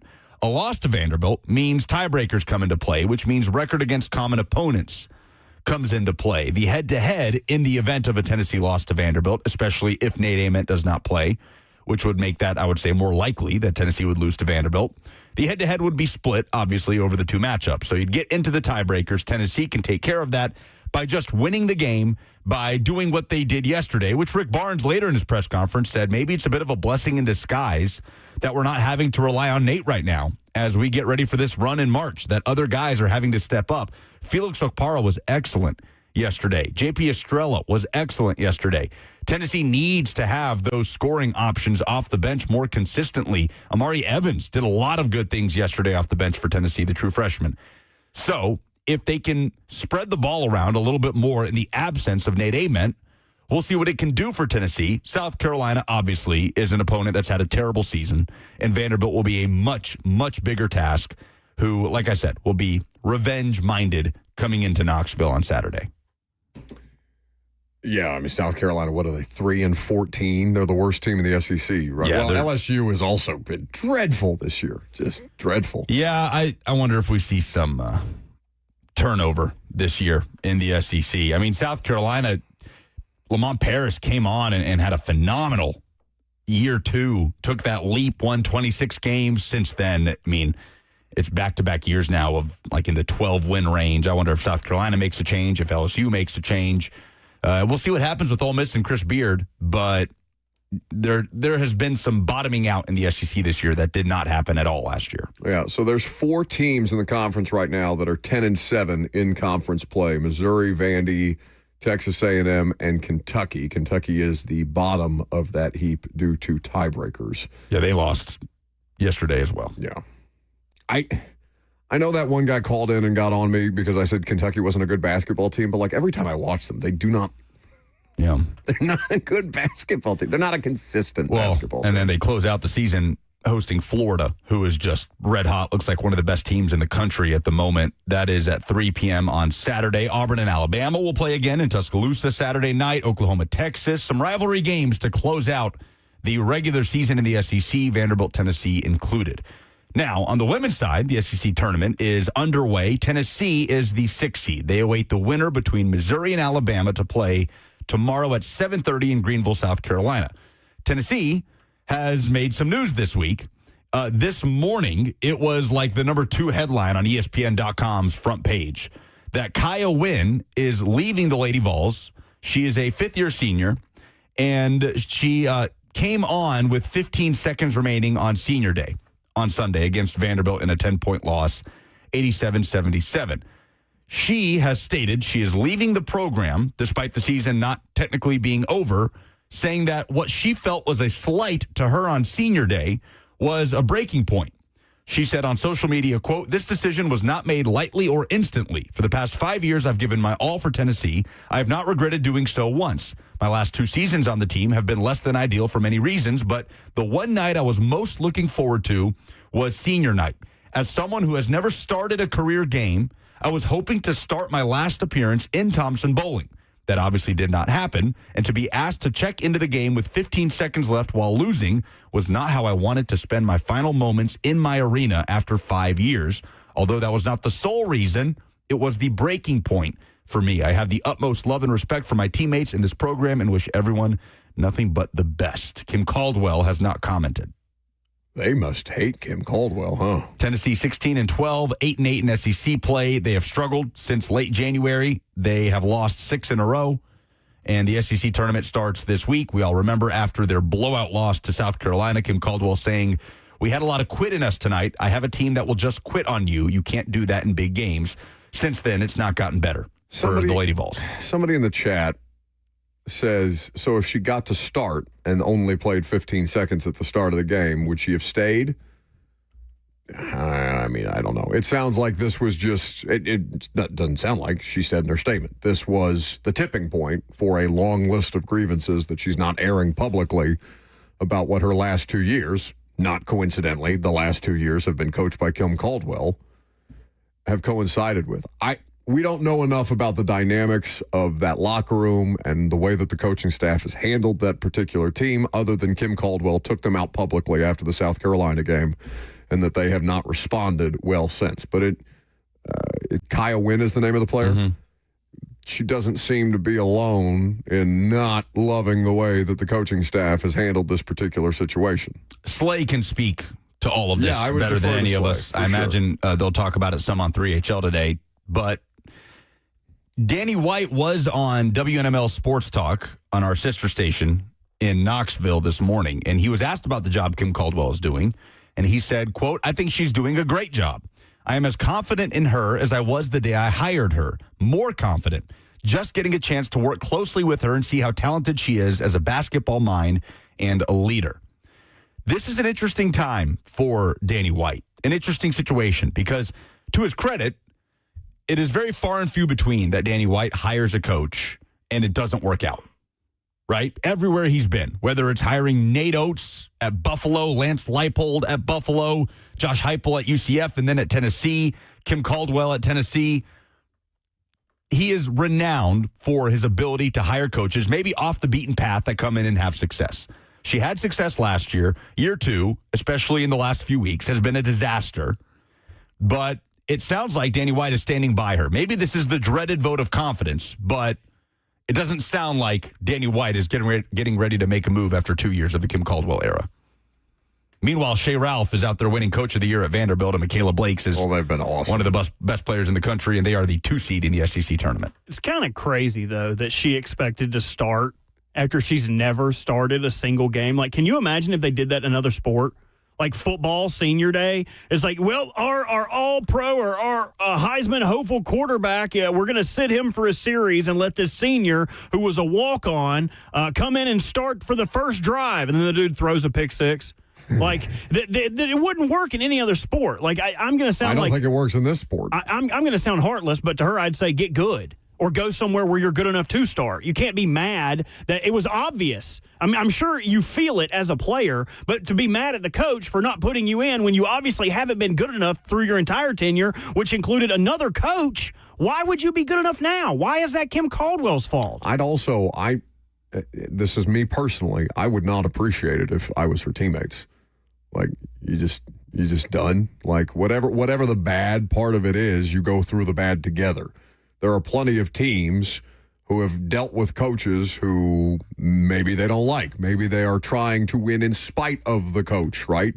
But you, as a unit, you go through these things together. And unless the situation was so untenable or they're screwing around with the medicals, which, of course, we don't know. Like, unless there is an extreme reason that would cause her to say, no, this place is directly impacting my health or my mental ability to be able to do my job, and they are jobs now as college basketball and college athletes get paid, I would not look too favorably on this as a player. I'm sure she has teammates that are understanding of it, but I don't know.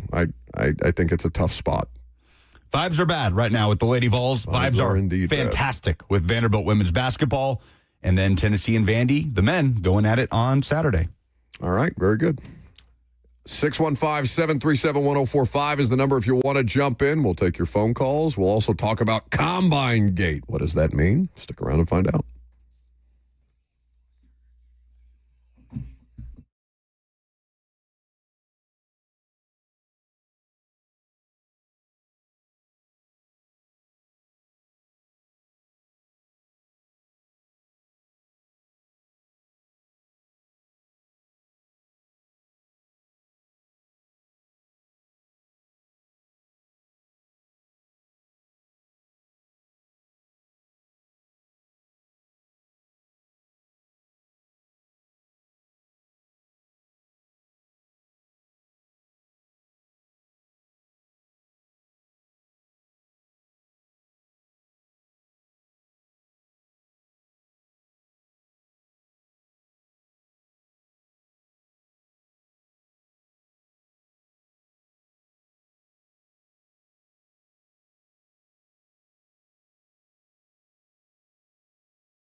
It is 12:02. Good afternoon from the Circus Sports at the Mint Kentucky Downs studio. I'm Lucas Panzika. NFL free agency starts up a week from today with the new league year, and this morning a trade materialized. The Chiefs sending all-pro cornerback Trent McDuffie to the Rams in exchange for compensation that includes the number 29 pick in the draft. L.A., even after the trade, still holds the number 13 pick in the NFL draft. Meanwhile, Adam Schefter reported on Tuesday that the Cardinals intend to release quarterback Kyler Murray next Wednesday. That will make the former number 1 overall pick a free agent. In other NFL news, the Colts reportedly will place the transition tag on quarterback Daniel Jones, setting him up to make $37.8 million this season, but it leaves the door open for other teams to still make an offer that the Colts could potentially match. It also means Colts wide receiver Alec Pierce is an unrestricted free agent. The Nashville Predators fell yesterday in Columbus, 3-2 the final. They have lost 5 of their last 6, made some moves on Tuesday, sending Michael McCarron to Minnesota in exchange for a 2028 second-rounder and sending Cole Smith to Vegas for defenseman Christopher Sendoff and a 2028 third-rounder. The NHL trade deadline is on Friday. For all your foundation repairs and waterproofing needs, visit USSTN.com. Breaking news at once on your home for the Titans and Vols. This is 104.5 The Zone.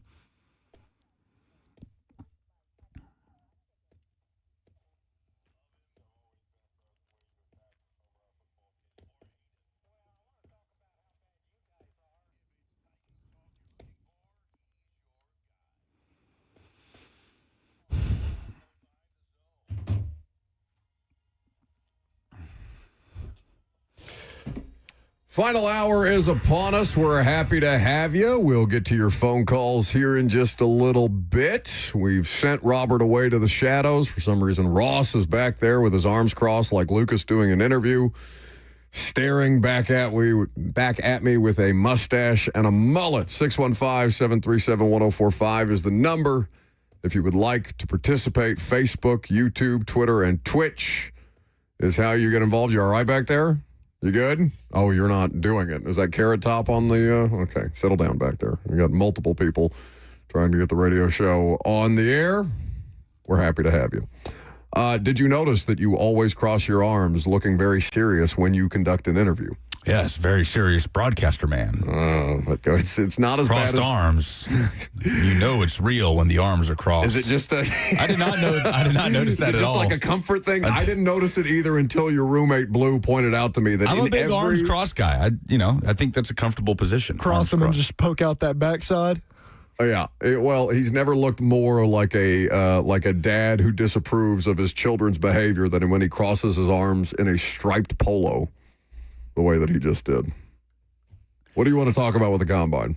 So we love the Combine or hate the Combine for many reasons. Sure. Like underwear Olympics, like reporters bickering at each other. Some people enjoy that side of the offseason. Some people don't so much enjoy that part of it. Last year, it was Ian Rappaport and Jordan Schultz getting into it at a Starbucks.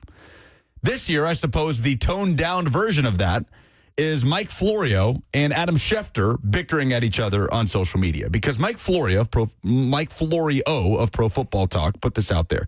A curious question emerges about Carnell Tate's official 40-yard dash time.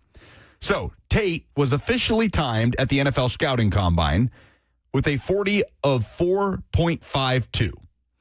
Adam Schefter tweeted the other day that Carnell Tate was, quote, timed by several NFL executives and GMs on Saturday with a 40 time in the range of 4.45 and 4.47 seconds. Schefter added, although the Combine registers official times, teams always conduct their own timing. And those measurements with some teams were lower than his clocked 4.52. So, Mike Florio essentially is contesting that Adam Schefter is copy-pasting a tweet, or a message, I should say, from Drew Rosenhaus, who is representing Ohio State wide receiver Carnell Tate. Adam Schefter then responded to Mike Florio and said, "You're wrong again," with a bunch of screenshots. Didn't see who he was texting. They are literally like children. Yeah.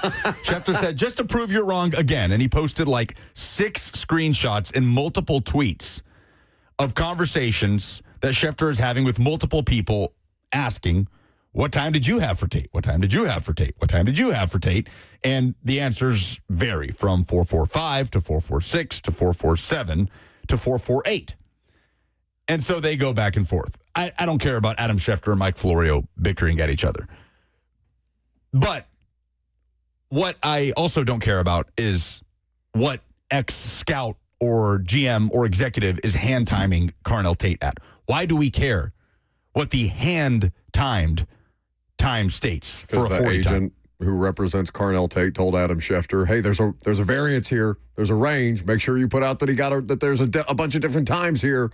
We're getting feedback all over the place. And listen, I'm not down on Schefter for putting out a PR tweet because that's what that is. It's a PR tweet. Yeah, like even if Schefter reached out to multiple people asking what times they had, it still could very well come from Drew Rosenhaus telling Adam, hey, listen, make sure you get this out there. People, I don't care what other people had him at. All I care about is what the laser, the literal laser that is at the NFL scouting combine, so we all have the same time to operate with, what that says. That's the only number that matters. It's crazy to me to be like, well, but this scout, okay, great, he's hand timing it.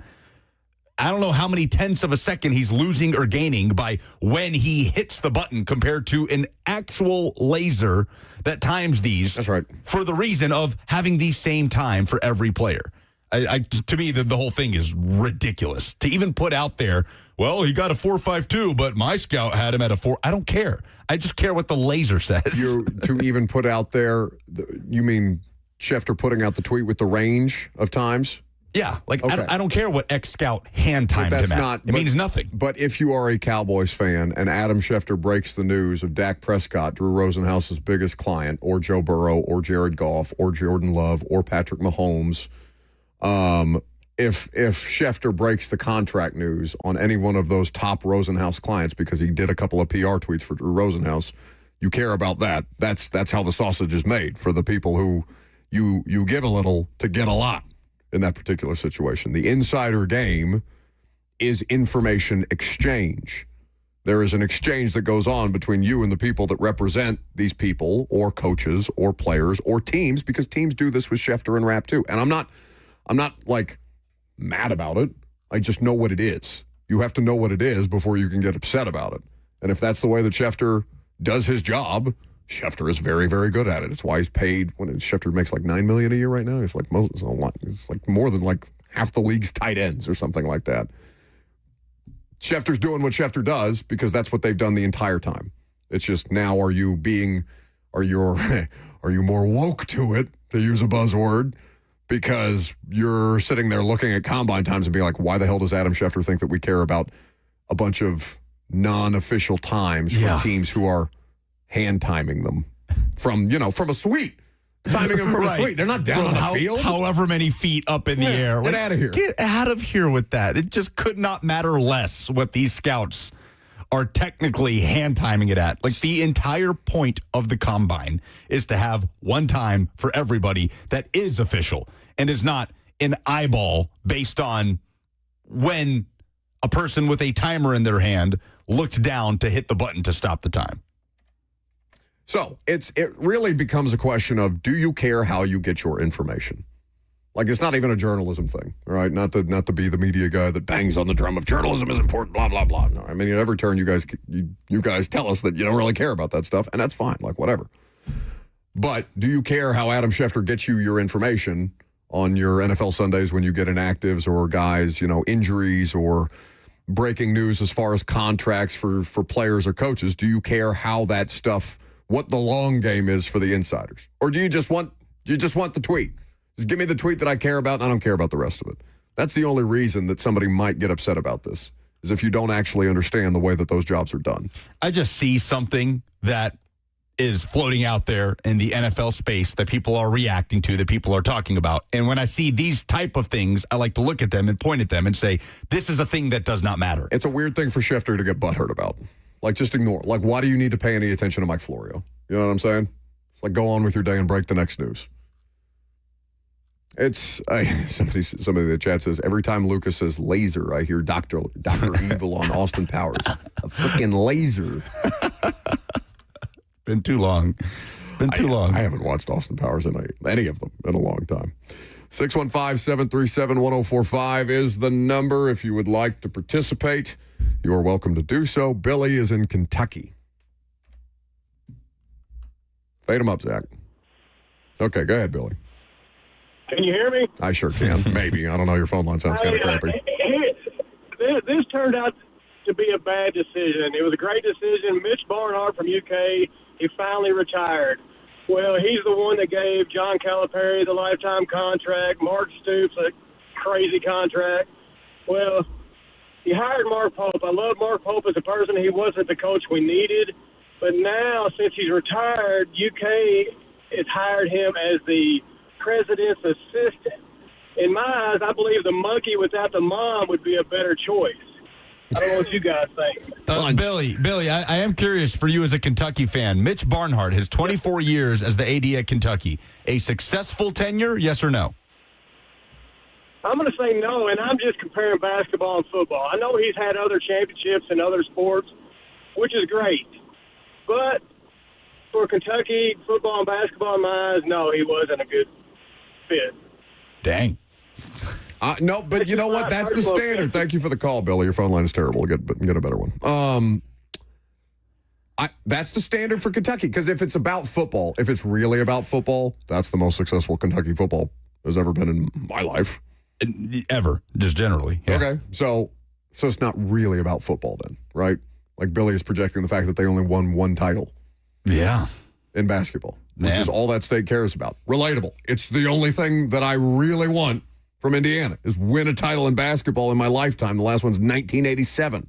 Yeah, but I think we rebuked your statement that your approach to Indiana football is like every other Indiana fan's approach to football. In what sense? What was your buddy's name that we got dinner with? Oh, Crocker. Yeah. That's his last name, I guess. Yes. Was it Zach or something? Adam. I had to think about it. But because we asked him, we were curious because you obviously did not even remotely pay attention to Indiana football until the semifinal of the college football playoff. I went to the Peach Bowl and then I went to the Natty, and that's the only Indiana football I've ever really consumed. So that's the only time I've sat through two full Indiana football games. I asked him at dinner. I was like, Buck makes it sound like no Indiana fan cared about the football team until they were basically in the championship. He was like, no, I was in on it.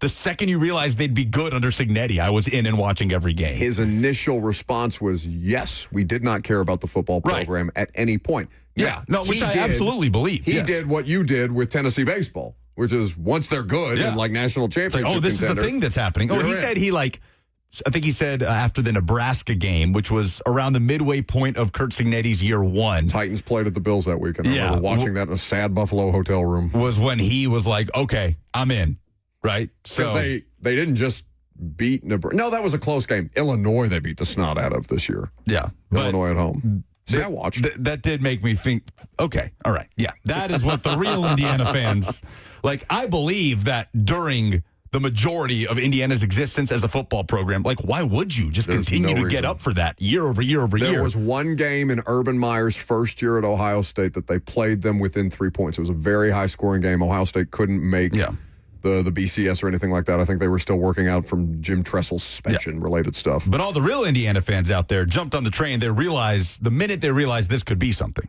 You did not do that. Yeah, I don't care about them. I want my basketball team to be good. It was sick. It was absolutely sick, and I will pay attention to Indiana football now that I experienced Yeah, you're probably right. I won't. I'm too busy hoping that Indiana basketball doesn't make the tournament because I hate watching them. 615-737-1045 is the number. I guess we're just going all over the board here, not based on the conversation that we just had. Steve is in Nashville.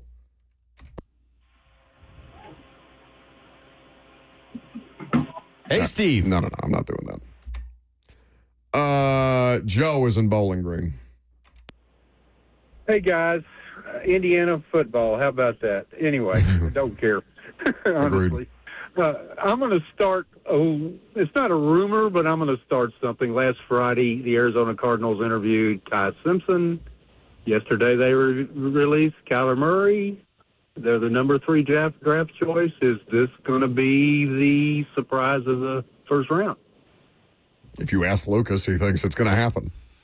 I just wouldn't be shocked. It's just so laughable to me to sit here on March 4th and say, yeah, that's not something that's going to happen. The number 2 quarterback prospect in this draft, seeing his stock raised to the point where he's a top 3 pick. Like, it's just ridiculous to act like that's just an impossibility? How many things in the draft that end up happening would seem like an impossibility in February, March? But it is not an impossibility in any draft. It feels, I'm not going to say impossible, because there's always a percentage chance that it could happen, right? There's a percentage chance that nobody wants Bo Nix at 12th overall, except the Broncos, because he's perfect for them, and the Broncos do it. It's an impossibility that the Falcons would pay Kirk Cousins a ridiculous amount of money only to draft Michael Penix 8th overall, right?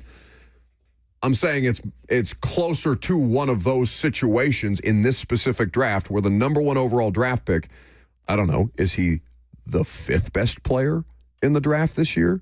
Is he the 10th best player in the draft this year, Mendoza? I think there's a number of different draft analysts who would look at the top available quarterback and say, yes, but he is not. He may have a first-round grade on him, but he's fringe. There's not a lot of elite traits about Fernando Mendoza. There's less about Ty Simpson. Now, could you get a team that gets quarterback desperate and does the thing? Sure, but it would be as outrageous as what we saw with Bo Nix and with Michael Penix to act like it would be routine when the entire book on this guy is he's undersized, he doesn't have elite traits, and there's a small sample size of him playing high-level college football. Yes, he was successful in that small sample size, but that's as big a flyer as you would see any team take in the top 5 since who?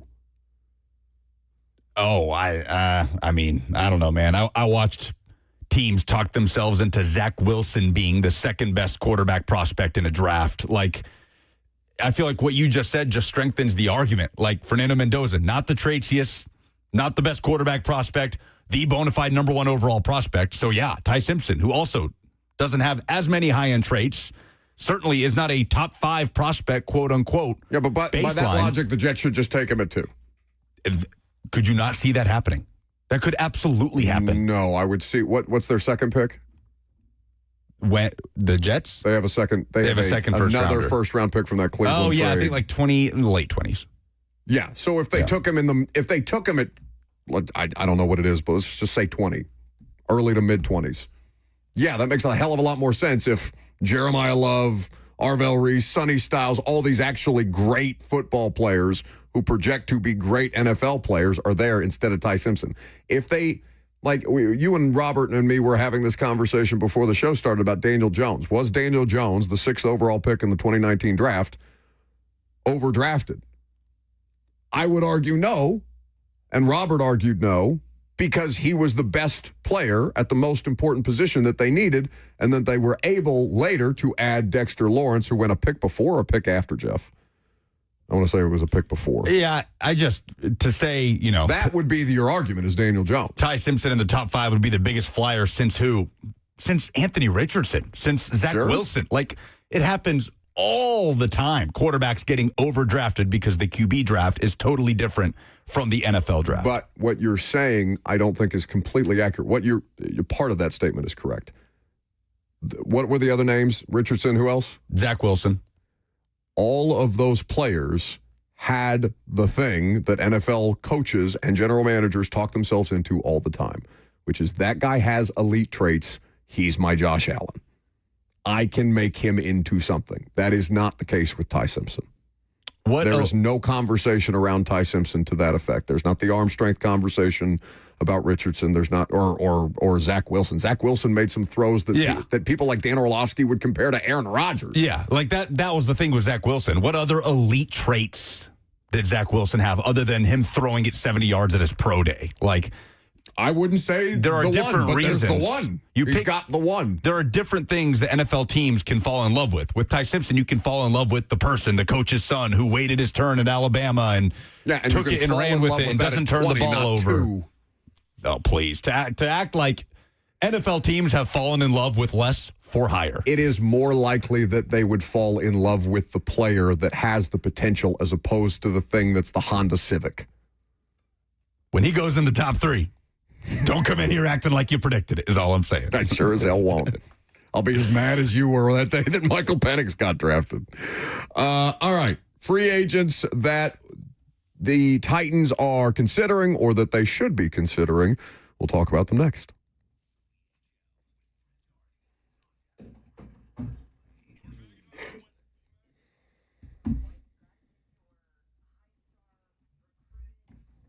Honda Civic feels a bit cruel.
Welcome back to the show, fueled by Hattie B's Hot Chicken, the best hot chicken in the world. So we were going to talk about we will spend a part of this segment talking about Titans and free agency and who should be targeting, who might they be targeting.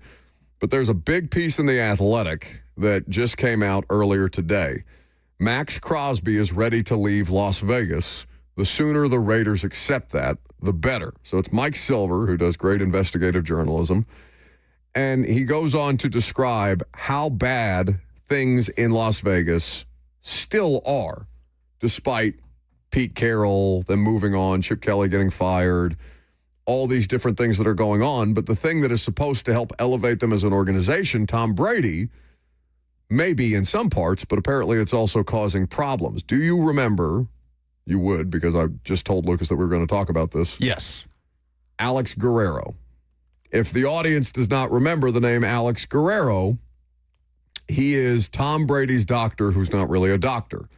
He is one of the founding members of the TB12 method, which, by the way, does that go out the window once you start selling, Pizza Hut and all these different kind of things? Do we not care about the TB12 stuff anymore? I don't know. Famously, Bill Belichick didn't want him around, was constantly around the Patriots facility, felt like he was the cause of some consternation, some tension during the end of Brady's New England tenure. So he has since followed Brady to Vegas, Alex Guerrero has, where he is causing additional consternation and contention with the Raiders organization, and this specific to Max Crosby. So Guerrero is in a situation where he is, I guess, an employee of the Raiders. But this is the part about Max Crosby and the frustration that pops out of the Silver piece. I'd recommend you go read it. It's really good stuff. Quote, like many players and coaches, Crosby was frustrated by the presence of Alex Guerrero, a staunch Brady ally whose official title is wellness coordinator. Wellness coordinator, an interesting title. Guerrero, who regularly attends practices and meetings, purports to possess significant organizational power, informing players of impending transactions and even indicating to staff members who don't follow his instructions that their jobs may be at risk. Guerrero is perceived, having a hard time reading, to have a direct pipeline to Brady, who lives in Florida, serves as Fox lead NFL analyst, and limits his in-person presence. So Guerrero's there, but Brady's not. And the only reason that Guerrero is in Vegas is because of Tom Brady. If Max Crosby, in part, gets run out of town because of somebody that Tom Brady brought in who was a problem in New England for the Patriots, and I'm not saying that Bill Belichick's right about everything, because clearly Bill Belichick has had a bit of a side quest situation that is confusing to all of us who have known Bill Belichick's presence in our lives for the better part of 4 decades in the NFL. But if Guerrero was a big part of the reason that Brady got out of New England and is now bringing some of the same issues that he had in New England to Las Vegas in a way that Brady is supposed to help. I mean, Brady's supposed to fix a lot of different things, or is being looked at to be organizational competency to show Mark Davis how to turn the Raiders into something that's viable again. But they run off the best player, or at least have pissed off the best player in the organization, somebody who's been a good soldier the whole way through, even when they're not winning. What does that say about Tom Brady's impact on the Raiders? Silver makes it sound like Guerrero is just Brady's eyes and ears, as he is often not around the team with his Fox job, other Tom Brady duties out, shooting those Pizza Hut commercials, whatever he's doing. It's so fascinating how this has just followed him. It didn't even consider this situation following Brady into the ownership phase of his NFL career. Why would anybody think twice about Alex Guerrero ever again, other than, Tom Brady's playing until he's 45? What are they shooting him up with it's not all avocado tequila or whatever he's drinking? It makes sense when Brady was a player, and maybe Guerrero is butting heads with nutritionists, with strength coaches, with football coaches, because of how much power he seems to have as a member of Brady's corner. And I do think Tom Brady did play until he was 45, so something was working with that relationship. But it is kind of crazy how it has followed. Has anybody talked about this at all? Have we heard anything about Alex Guerrero? It's the first time. Well, no. Following Brady to Vegas? Yeah, because if you narc on Guerrero, Tom Brady's going to be pissy at you, and all of a sudden you don't have a job with the Raiders anymore, right? I mean, does Tom Brady have more or less juice than the coach that just got hired, who's never done this job before? Yeah, of course he has more. He has more juice than anybody in that building. Other than Mark Davis. Yeah. Wellness. Who, is just along for the ride, it seems, in his own organization. Wellness coordinator, the official title for Alex Guerrero. Quote, the hope is that the Raiders, beginning with the Mendoza pick, can create a stable environment and forge a brighter organizational future. After firing Pete Carroll in January, Davis issued a statement that spelled out the power dynamic and the vision. Blah, blah, blah, long-term organization vision and goals. If Spytek and Brady are indeed thinking long-term, they'll sift through the offers for Crosby, find a suitable trade partner, and thank him for his service. If not, well, it's probably going to take more than a red jersey to protect Mendoza once training camp begins. He's talking about Max Crosby as if Max Crosby is in no way, shape, or form going to play for the Raiders next year. It's so interesting. Whenever players want out, they say they want out. It happens all the time. If a Miles player, Garrett did a whole round of Super Bowl Radio Row. I believe Trey Hendrickson actually wanted out. Miles Garrett just wanted somebody to shut him up with money. But when players want to be traded, they make it public. That is often the most effective manner of getting traded, is broadcasting to the world, I don't want to be here anymore. Send me somewhere. Crosby at no point has done that. Publicly, no. Publicly. But he seems to be messaging to a lot of other people in his circle that I can't work under these conditions. It says in the article, things fell apart between Crosby and the franchise last December when John Spytek informed him they were shutting him down for the last 2 games of the year. Now, we knew that. We knew Crosby was furious at the idea of getting shut down for the rest of the season, that he stormed out of the team's training facility. And Silver points out in the article, it worked. The Raiders went 3-14, secured the number 1 overall pick in the draft, and are going to get what, hopefully for them, will be their franchise quarterback out of it. But Silver writes, since then, it has been obvious that he wants a change of scenery, and the Raiders' best course of action is to try to accommodate him. All right. And then the reporting earlier this week was that the Raiders want a Micah Parsons-like deal. Yeah, and I can't remember the exact terms of Micah.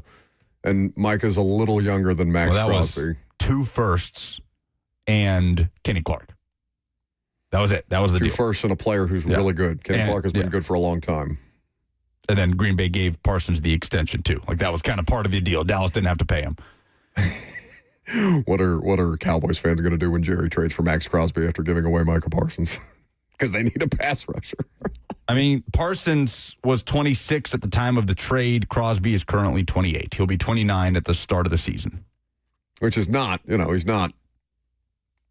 I know that he was playing through some injuries, but he was clearly fine, at least in his own estimation. And Max Crosby's clearly an insane human being. He had 10 sacks in 15 games. The year before, he was held back by injuries, missed 5 games, had 7.5 sacks. 2023 was his career high season with 23 TFLs, 14.5 sacks. He was second-team All-Pro. I don't know his contract situation off the top of my head, but I'm assuming that if he's going to get traded, he's also going to be interested in a new deal. Well, he signed a 3-year extension almost exactly a year ago. Okay, so it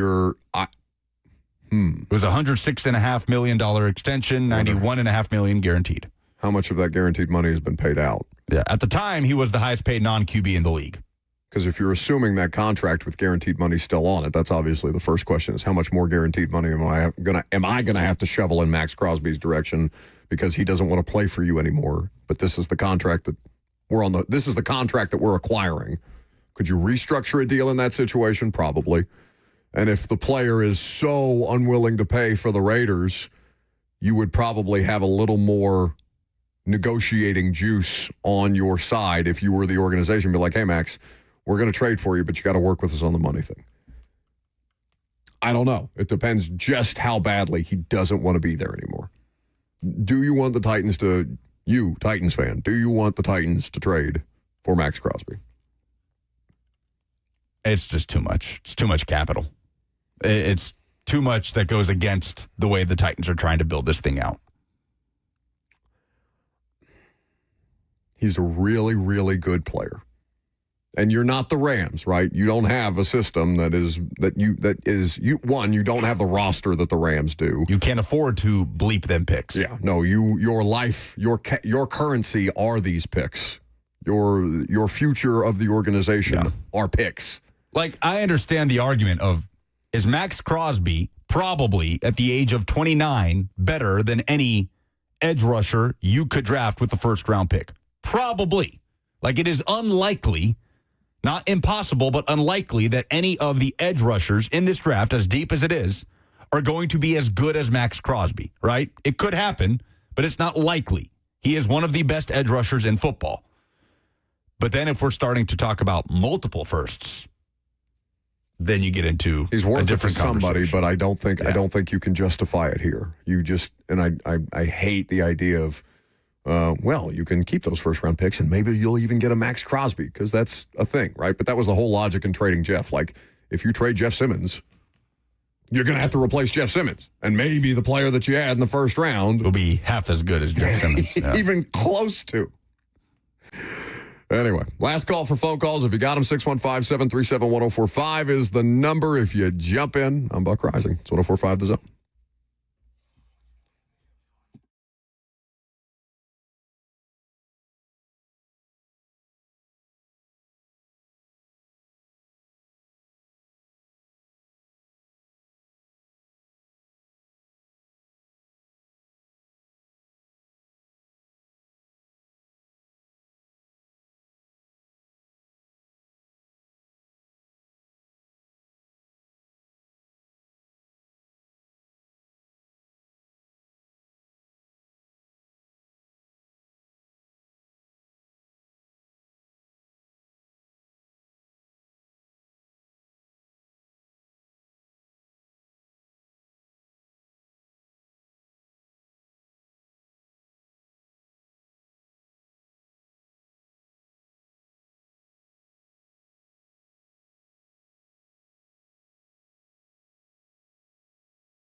I thought I was done with this. It's March. Run, Rudolph still. That's how you know that Ross has snuck his way back onto the controls back there. So explain yourself. Why? Why do you do this to me and to the audience every time you're on the show? I didn't put this song in. I've trained Zach very well back here. Don't get cute with me, Carrot Top. You know what? I respect it from Ross. He has a calling card. I can respect that. Sometimes Lucas likes it, and sometimes I feel like he wants to punch me in the face. But I like Chuck Berry. Bucket hates Chuck Berry. I don't hate Chuck Berry. Clearly, I hate hearing that song every time I have to look at your dumb mustached face. That's what I hate. Everybody has to have a calling card. What's yours? Eating when you're supposed to be doing your job. What are you eating? Mm-hmm. What did you just spill all over the studio? That McConaughey tuna salad. Oh, my God. All right, so the NHL trade deadline is when? That's sneaking up on us. Friday. And the Preds are selling parts? They are collecting picks, as with every passing game here in the last couple of weeks since the Olympic break. They suck again. They are seeming to get further and further from a playoff spot. Very good. Yeah. The Preds have acquired a few 2028 draft picks, trading away Michael McCarron and Cole Smith. Michael McCarron, a fan favorite, had a good run in Smashville, and he is out the door. So we'll see. We'll see what the future of the Nashville Predators is. An interesting one, to say the least. Explain this to me, okay? Because Barry Trotz came out a month ago. Was it January, February? At some point in the last month and a half, let's say. Barry Trotz said he's not going to do this job anymore. He's going to finish out the year. But they've been planning this for some time. Now, maybe Barry Trotz is the one overseeing these transactions. Maybe he's not. I don't know who else would be.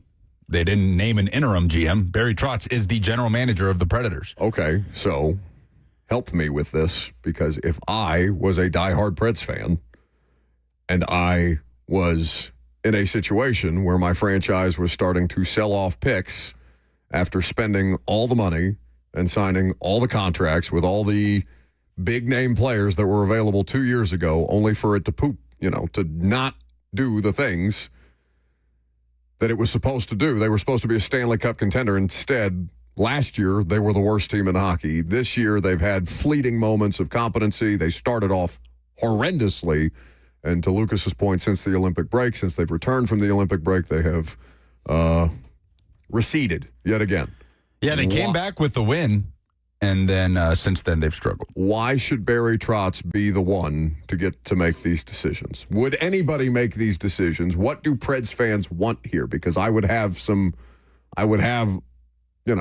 consternation about a guy that's not going to be doing this job in a matter of months. Regular season's over in April. Why the hell does Barry Trotz get to make decisions that are going to impact the future of the franchise? Yeah, I think Preds fans are in a weird place right now. Now, I will say it would be worse for Trotz to be out here shipping draft picks in exchange for assets, right? That would be a lot worse on a guy for a guy in a lame duck situation if he were, suddenly if the Preds were buyers at the deadline and it's like, dude, shipping away all these future draft picks for assets that you aren't really even going to be general managing. It's the less that would be a different scenario. Yeah, it's the less offensive version of this, but I have a hard time. I don't doubt the thing that makes this situation unique is that Barry Trotz cares a lot about this organization. Nobody would question that, right? As the first coach of the Nashville Predators, as somebody who is a legend for that organization, his general manager tenure has not been legendary. It's been more like Phil Fulmer being the athletic director for the Vols. That feels harsh. For Barry? Yeah. Yeah. It feels harsh. Fair enough. I'll still never get over that Phil Fulmer press conference at the end where he's asked what they did well during the Jeremy Pruitt era, and he brings up recruiting. Just the entire thing that got Pruitt fired for cause. So let's just say it's not gone well, okay? I know that Barry Trotz cares about the future of the organization, that he will do things that are in the best interest of the organization. So maybe this situation is unique that way. I still have a hang-up about somebody who's not going to be employed by that organization for much longer getting to do deals. I'm not going to get that worked up about Barry Trotz selling off role players for draft picks. as the lame duck GM of the Preds. Like I said, it would be so much worse if Trotz suddenly was pedal to the metal to try and see what he could salvage from this season. Before I get fired, as we fight for the last wild card spot. No, for Preds fans, I think it's more about, okay, what is the future of this organization going to look at? Are they actually going to go outside of the organization for once? Or are they just going to hire Brian Poyle in there to be the GM, right? Are they going to retain Andrew Brunette for another year and hope this works? I'm honestly surprised that when David Poyle stepped away that they didn't just put Brian in. Like that feels like that feels like the way that the Preds have done these things in the past. And even then, Barry Trotz is basically in-house, even if he wasn't by the letter of the law working for the organization prior to this. Yeah, they host the Bruins tomorrow. So selling feels like the way right now for the Nashville Predators, rather than trying to eke into a wild card spot. Thank God for the soccer team, because these other two just hosting Minnesota on Saturday. Deeply annoying how bad they are, or how bad they've been. We'll see what happens with the Titans. Could be a much-awaited debut on Saturday at Geodis Park. For Minnesota United attacker James Rodriguez. Does that name ring a bell for you at all? No. The Colombian star, all those years with Real Madrid and Bayern Munich. Might see the field. At one point was one of the most globally recognized names in world soccer and could very well make his MLS debut this Saturday in Nashville. I thought you were going to cry yesterday when you discovered that a Brazilian national team player had torn his ACL and will likely miss the World Cup. Yeah, not likely. He will. Yeah, Rodrigo, the Real Madrid star. Big blow. Are you okay? I'm all right. Yeah. It's a where were you moment.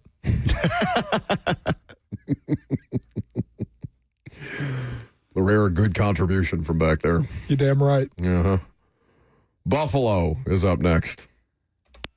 It looks like the new goalies are Brian Schwake, and then Javier Valdez. It looks like we got another one. Joe Willis.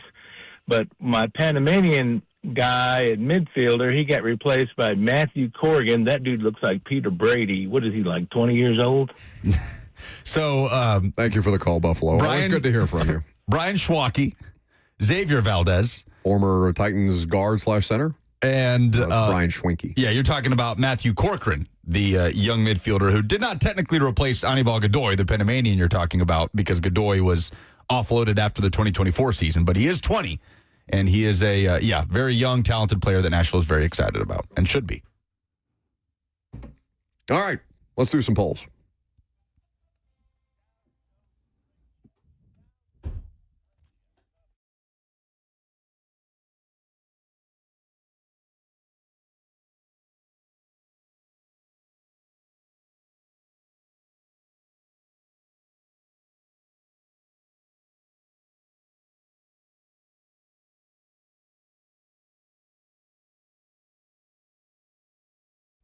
Presented by Two Rivers Ford, the South's most trusted Ford dealer. Who is your top free agent target for the Titans? John says, we have desperate needs for corners. Jamel Dean or Greg Newsome? Get out of here. Get out of here with free agent cornerbacks. I mean, I'm not saying that you can't sign them ever, but you're going to have to. No, I know. You can't draft 6 corners. What are you doing back there?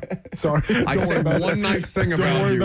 You immediately pee down your leg. Two-tone blue vet says Linderbaum, Dean, Hendrickson in that order. Jawan Jennings. Bring him home.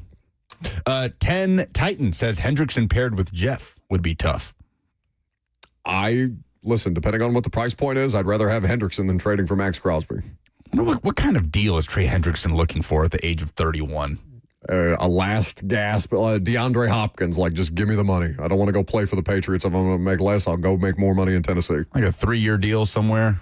Oh, you're saying a long-term deal? Yeah. I would. If deal. I'm him, I'm mercenary my way through the rest of this. I take 1 year here. Maybe I go there next year.